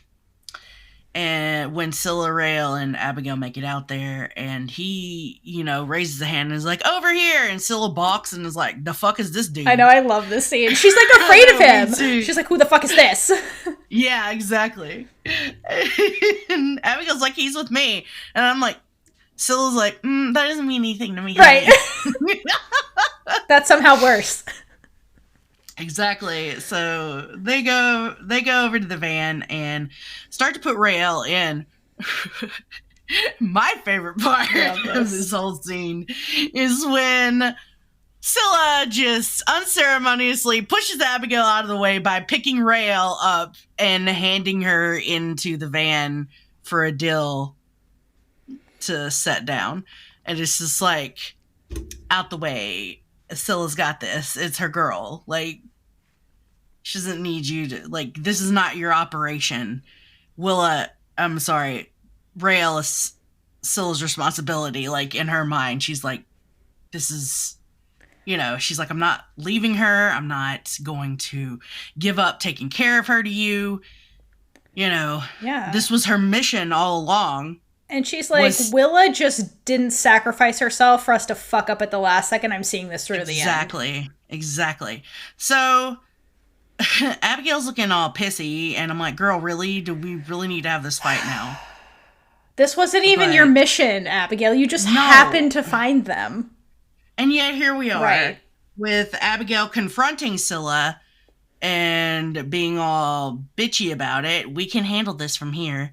But Scylla's like, nah, bitch, because I'm coming. And she just gets in the back of the van and takes Raelle's head into her lap and holds her. While Abigail is left to stand outside and huff. Okay, I love this particular scene, this moment, because Abigail's trying to be like, okay, Scylla, you can leave now. As they're stealing the van Scylla brought. Thank you! So, bro, you're, what are you doing? You wouldn't have an escape plan if it wasn't for Scylla's van. It's her van. If you want to, you got this. It's like, okay, girl, give me my van back. Maybe stop stealing. And But we'll see where we like, are now. what the fuck? Like Abigail like tried to play leader and take over this mission at the end. It's like America in World War II where they're trying to like take over at the end and take credit. And it's like, girl, all of this is mine. I did all this. Like, fuck you. No, I'm not leaving in my own van. Like, fuck you. I love it. Oh, God. It's so funny. Yeah. The absolute audacity. Right, the audacity and the way you have nothing to stand on here, Abigail, and you're still trying to be like, I don't know, a pompous leader. Head bitch in charge. Right, it's like, you're stealing her shit. Like, what do you mean? It's so crazy. This is not your operation. Right. And she's just being super irrational the whole time, and it's like, girl, what? What? Like, why would you? And she just wants to leave Scylla there in the Camarilla facility. Right. It's just like, you're gonna leave a witch, despite like her affiliation and the fact that she broke her. Like, you're gonna just leave her fucking in the Camarilla facility for them to get her freaking vocal cords? That's some dumbass shit. Right. Yeah, like, no logic was happening with Abigail in the past, like, 2 minutes. Yeah, it's crazy. That's what always bothers me about Abigail is when these situations arise where she needs to be logical and all that's taking over is her irrational need to control things and be the biggest petty grudges like her mama. Petty grudges, exactly. So I'm like, can you not right now? Right. Meanwhile, Adil has no fucking idea what this rivalry is and is just like doing all the work, actually. She's not doing anything. She's just standing there. Like, who is Adil is like, who is this girl? Whatever. Bye-bye, she has Raelle. Let's go. Yeah. Talk later. So they go get in the car. They go get in the front of the van and they drive him off. But they make a stop at the gate and Adil and Abigail get out. And he comments there has to be more of them inside, and Abigail says they're never going to stop coming after us. They share a look, and then Adil kneels to the ground and puts his hands on the earth and uses his work to like make a crater and collapse the earth that the building is standing on, and it just all falls into... It just implodes, basically, into the ground. And then Abigail gives him a little nod, and they leave. So he has taken down the Camarilla facility, and presumably everyone in it with, like, a reverse meteor situation. And I think it's really significant because it's a progression of Adil's... descent into violence, because we start the episode with him punching somebody. So he didn't kill the dude in the diner, and then after that he kills one of the Camarilla guys, just one guy, and then in this action he presumably killed multiple people. So he really went through quite a transformation in like one day, from like pacifism of 10,000 years to murdering multiple people. So that's a lot for Adil. It'd be a lot for anybody. Yeah. But he's going to be traumatized from this, for sure. Join the trauma train, Adil. Yeah, so... Actually, he's already on it from seeing all of his family die, but whatever. Yeah. This is a different kind of trauma. But yeah, he... that's a lot. And so, yeah, there's going to be repercussions for that for him. And while they're making their great escape from the Camarilla compound... Back at Fort Salem, Alder and the gang are in the warding circle, and Alder at this point looks a lot better. She's like sitting at a desk, like hunched over some paper, like doing Alder stuff. So she's much better than where she was at the beginning of the episode. And Anacostia arrives with Tally and brings Tally into the warding circle. And they tell Tally that Raelle is safe, and it was, in fact, the Camarilla that took her. And Tally just, like, breathes this giant weight just... It's like a sob of relief. Yes, it's so many things. Like, this weight just lifts from Tally, and she's just like, oh my god, okay. Like, thank you for telling me the truth. Because no one was telling Tally anything. They took information from her and were like, cool, go back to base. We'll tell you stuff later. So, she's been worrying about Raelle, like, the whole episode. And so, finally gets confirmation she's okay. And Alder, tells her that Raelle's in Western Pennsylvania right now, and Abigail's the one that called it in. And Tally is all of us, and is like, wait, Abigail, what the fuck's she doing there? Because, yeah, Abigail, what the fuck were you doing there? Girl, you're supposed to be on break, hanging out at home. And Anacostia admits the Abigail part is a mystery right now, but the bottom line is that your unit is safe. And Alder tries to, like, be nice, and she's like, well, we brought you here to tell you because we wanted to put your mind at ease and let you know the asset is in good hands. And boy, Alder, is that that's the wrong thing to say to Tally. And Tally spits back, asset? Raelle is a person, and all she means to you is the precious Witchbomb. And she just gets really upset, and Alder starts to, like, tell Tally, hey, you're out of line, but can't fully get the sentence out, and before she collapses to her knees and starts, like, grunting in pain, and she tells Anacostia it's happening again.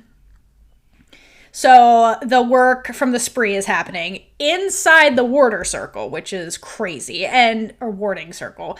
And Anacostia runs out of the room to get Major Verger, who's our defense against the dark arts expert. And right now, you know she's sipping whiskey with Tata, but Anacostia goes to get her. She's on her break. She's on break. With Tata, yeah. Just chilling. They're chilling. In the break room, watching the news. Yeah. That's what one does in this world. And while Anacostia is going to get Verger, Tally is watching on in horror as Alder and the biddies are forced into this torture pose that looks a lot like Jesus on the cross. Like, their arms are straight up and, like, at, like, these 45-degree angles, and they're, like, screaming in pain, and after a second, Alder starts floating up into the air and just screaming, and she's, like, fully splayed in this, like, X position with her, like, arms and legs. And then we do this hard cut into Nicta's cabin, where there's two spree minions hoisting up another minion by ropes, and the minion being tied up is in the same pose as Alder. She's screaming in pain, so confirmation that Nicta is not done with Alder, and is somehow powerful enough to attack Alder inside the warding circle, which is significant and something the army was not predicting was going to happen. So that's what's really happening. Nicta's enacting her revenge again. And then we cut back into Fort Salem, back to the warding circle, and Tally's just, like, crying for help to no one. And as she's kind of, like, panicking, Verger and Anacostia come into the room. And Tally kind of, like, gets her shit together and starts, like, using her sight to see what the fuck is happening. And as Tally starts, like, tapping into her power, we start seeing the white, like, mycelial-looking threads connecting Alder and the biddies. And as Tally concentrates a bit harder, we can see that one of the biddies has and it's the new biddy that replaced Tally, has a red-black colored connection with Alder. And so Tally recognized this as being bad, and something's being off with that. And she wind strikes that biddy bitch, sending her flying into a door, which breaks Nicta's connection with Alder. And so Alder and the other biddies just, like, collapse in, like, and the pain has stopped. And Tally doesn't take her eyes off the biddy. She just wind striked, and they're locking eyes. And through this other biddy, she sees Nicta through the work and puts together what just happened while the guards arrest the bad biddy. It's like that crazy reflection of Nicta in her eyes that gets me. Love it. And then you just, that was some great, that was a good transition. I enjoyed that transition. Yeah, I love that. And so, yeah, it's just, whew, what a scene. And it's really cool that Tally, after that connection was broken, it's clear that, like, Nicta and the biddy are still connected, and, like, that's how Tally got it. Mm-hmm. But very cool. It's like Tally's coming to the conclusion of a story she's been putting together about Nicta and Alder, and there's some bad blood for sure. Tally. A little bit. Just a little bit. And so after that clusterfuck, we head over to Scylla's bedroom in the spree safe house. And Scylla is... Because that's where she would put Raelle, obviously. And Scylla is sleeping in a chair, watching Raelle, who's sleeping in the bed. And just pause for a second. Because at this point, Raelle is cleaned up in a purple sweater with water on the nightstand.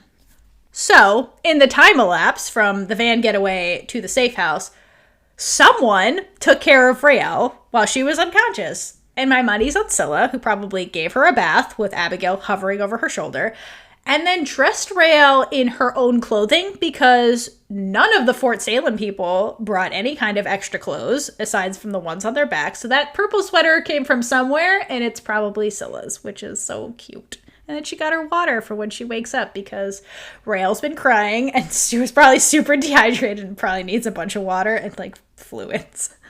So it's a lot of caretaking cute things happened off screen that we'll never get to see, but like that stuff had to have happened because Raelle's in a completely different state than she was when she was in the van. Somebody write it. I'm sure somebody has written it. I just have missed it, but send it to us if it exists. Yes, if it exists, send it to us. And so back to the scene. So as they're kind of sitting there, Raelle starts stirring in the bed. So she's starting to like wake up. And Scylla realizes what's happening. And so this, for her, she's like, okay, this is the big moment where Raelle's going to see me. We already heard her express to Willa that Raelle's probably going to be pissed. I don't expect her to forgive me. She hates me, the last conversation we had. But so Scylla almost like looks like she's scared and like, again, like kind of collapses into herself a little bit, but it only lasts about a second because she realizes that in this moment, no matter how this goes, she has to like be Raelle's support system in whatever way she needs that to be, just like she was for Willa in the van. And she's like, I know Raelle might react badly to this, but like I have to be here to support her in this moment no matter how this goes down. So she has to like, again, put aside like her own feelings about this and just be whatever Raelle needs her to be. And it's so heartbreaking, but also just it speaks volumes to just how unconditionally Scylla loves Raelle in this moment. And so it's beautiful acting choices by Amalia in this scene. She says a lot about Scylla with like no words. It's beautiful. And she kind of like puts her hand on the bed like for Raelle to take if she wants it. And as Raelle's waking up, she sees Scylla and like scoots away. Like, again, it's adding to like the supreme confusion she's had all day. She saw her mom said some weird shit, and now suddenly she's in a weird room in a purple sweater she doesn't own. Her ex-girlfriend's right there, and she's like, seriously, what the fuck is going on? What was today? And Scylla very calmly and gently tells her, hey, it's okay. Like, you're okay. You're safe now. Like, you're not going to get tortured. And it very rudely ends with the two of them, like, staring at each other and Raelle just, like, blinking like she can't believe this is happening and doesn't understand what's reality anymore. And that's where we leave it. Joy. There's so many things that both of them said in those looks of... There's, like, a lot of stuff layered in that confusion from... Of course. Raelle. Yeah. Raelle doesn't know what is reality right now, I get the sense.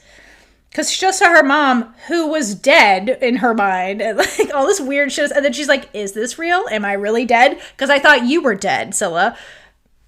I don't think... Or at least rotting in a prison. Right. So she doesn't know what the fuck is happening, like, truly. And it's just like, what? Yeah. What? Is this real? Am I dead? I don't get it. There's so many feelings and thoughts and things about that last scene. It's just, there's a lot packed into a very short amount of time, and you're just like, that's it? Right. Can I not hear the conversation that's about to happen, please? It's so rude. I need that conversation. That we never get. Thank you. Can we not have, they better have a conversation that kind of flashes back to all this stuff. This is like the thing I say the most in this podcast. It better have some kind of information reveal in season 3. Well, we shall see. Time is never on their side, but no one ever gets to process anything, and we never get to see it. No. So, it's time for the recap. Mm-hmm. Adil makes the blood compass, and he and Abigail... Or I should say, Abigail, go and search Charvel's vocal cords to make the Camarilla pay. Everyone who doesn't know that Raelle's been kidnapped finds out that Raelle's been kidnapped. Scylla and Willa go hijack the Exarch to lead them to Raelle. Alder's stuck in the warding circle to try and stop the attacks on her from, like, this whole episode. Albin is having entirely too much fun torturing Raelle, so I think he's Elliot in a mask. He finds out that Raelle can come back from the dead. The mycelium will kill enemies around her when she does come back from the dead, and that it won't kill witches. He decided to try witch plague, aka zombie spaghetti, instead of killing her the traditional way. Scylla, Willa, Adil, and Abigail make it to the facility in very different ways. Abigail from the armory downstairs, Scylla from the garage outside the control room where they look at the CCTVs to find Raelle. Albin says his goodbyes to Raelle just before Scylla will find her, and Willa sacrifices herself for her daughter.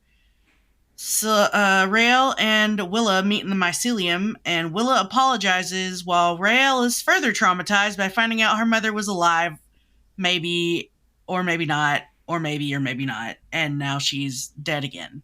So, what the fuck? Abigail and Scylla get Raelle the fuck out of there, and they have a big witch energy standoff before Scylla settles it, and they all leave.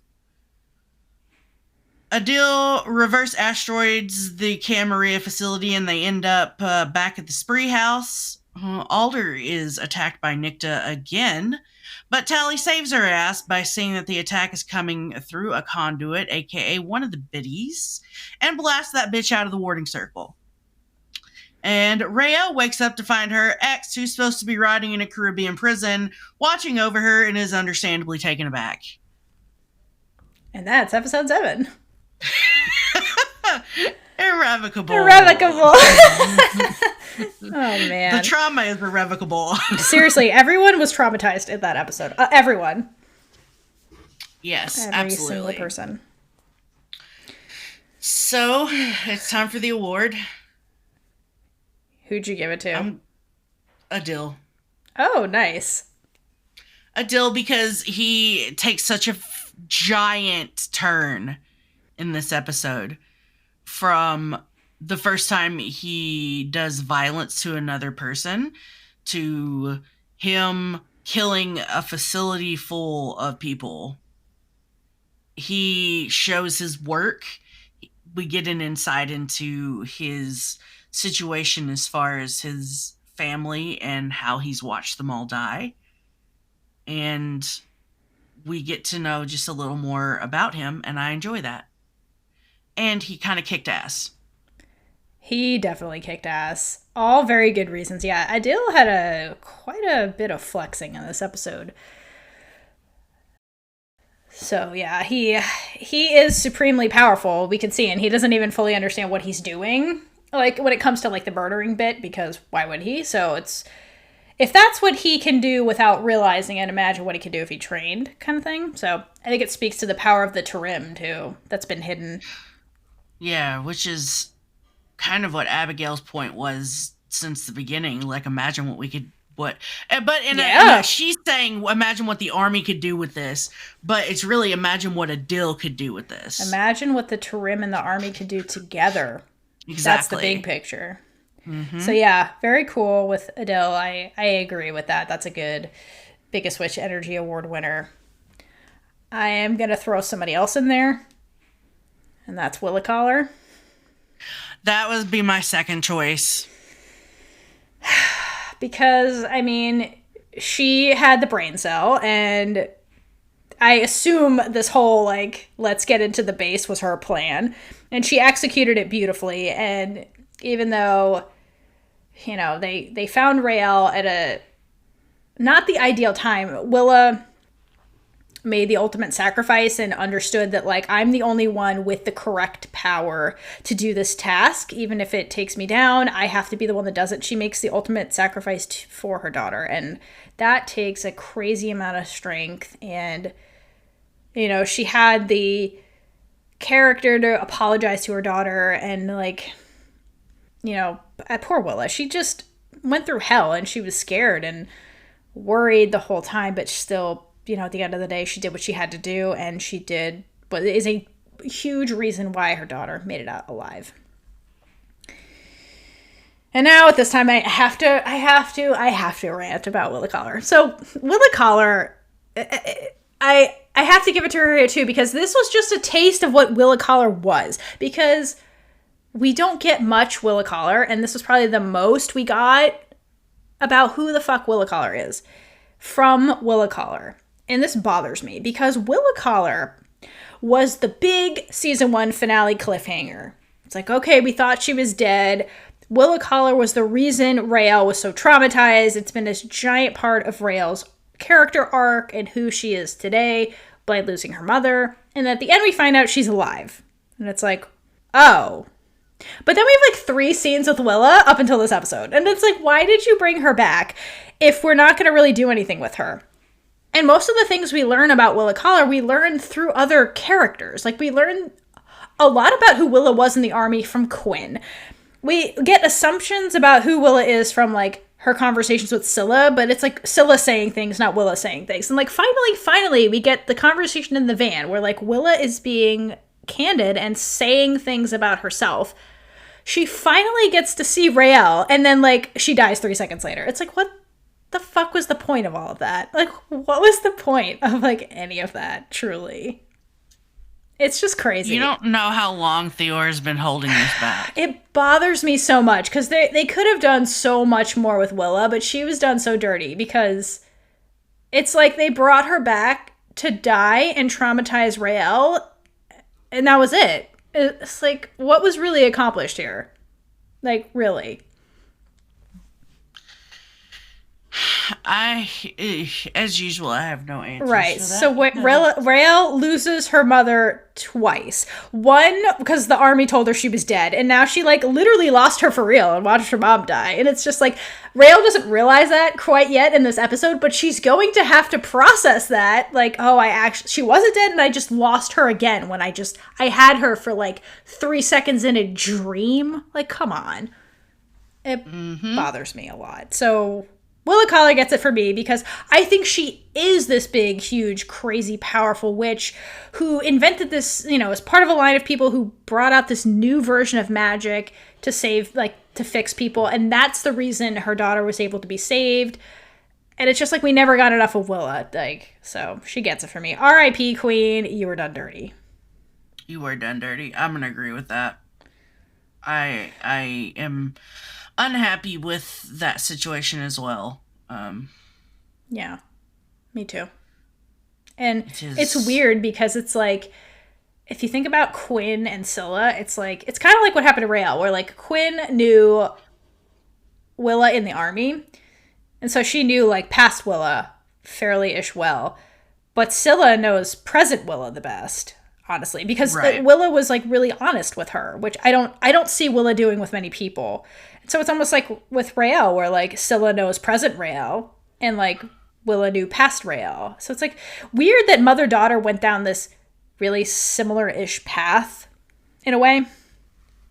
But it's just very tragic. The whole thing makes you want to just have at least 5 more episodes to explore everything in this season. Oh, absolutely. Just R.I.P. Willa Collar. We should have had more time with you. Oh, yeah. Exactly. So. Irrevocable. That's irrevocable. Yeah. Woo! Ba-doom. Yes. Well, thank you for sticking with us this long. If you have anything we missed in this episode, like, hit us up. The fan fiction about what happened in the lost time between this episode and the next one. Let us know who you think gets the Big Witch Energy Award. Yeah, I mean, there's a lot of contenders. A lot of people were just flexing, but I felt they flexed the most. It was a great episode.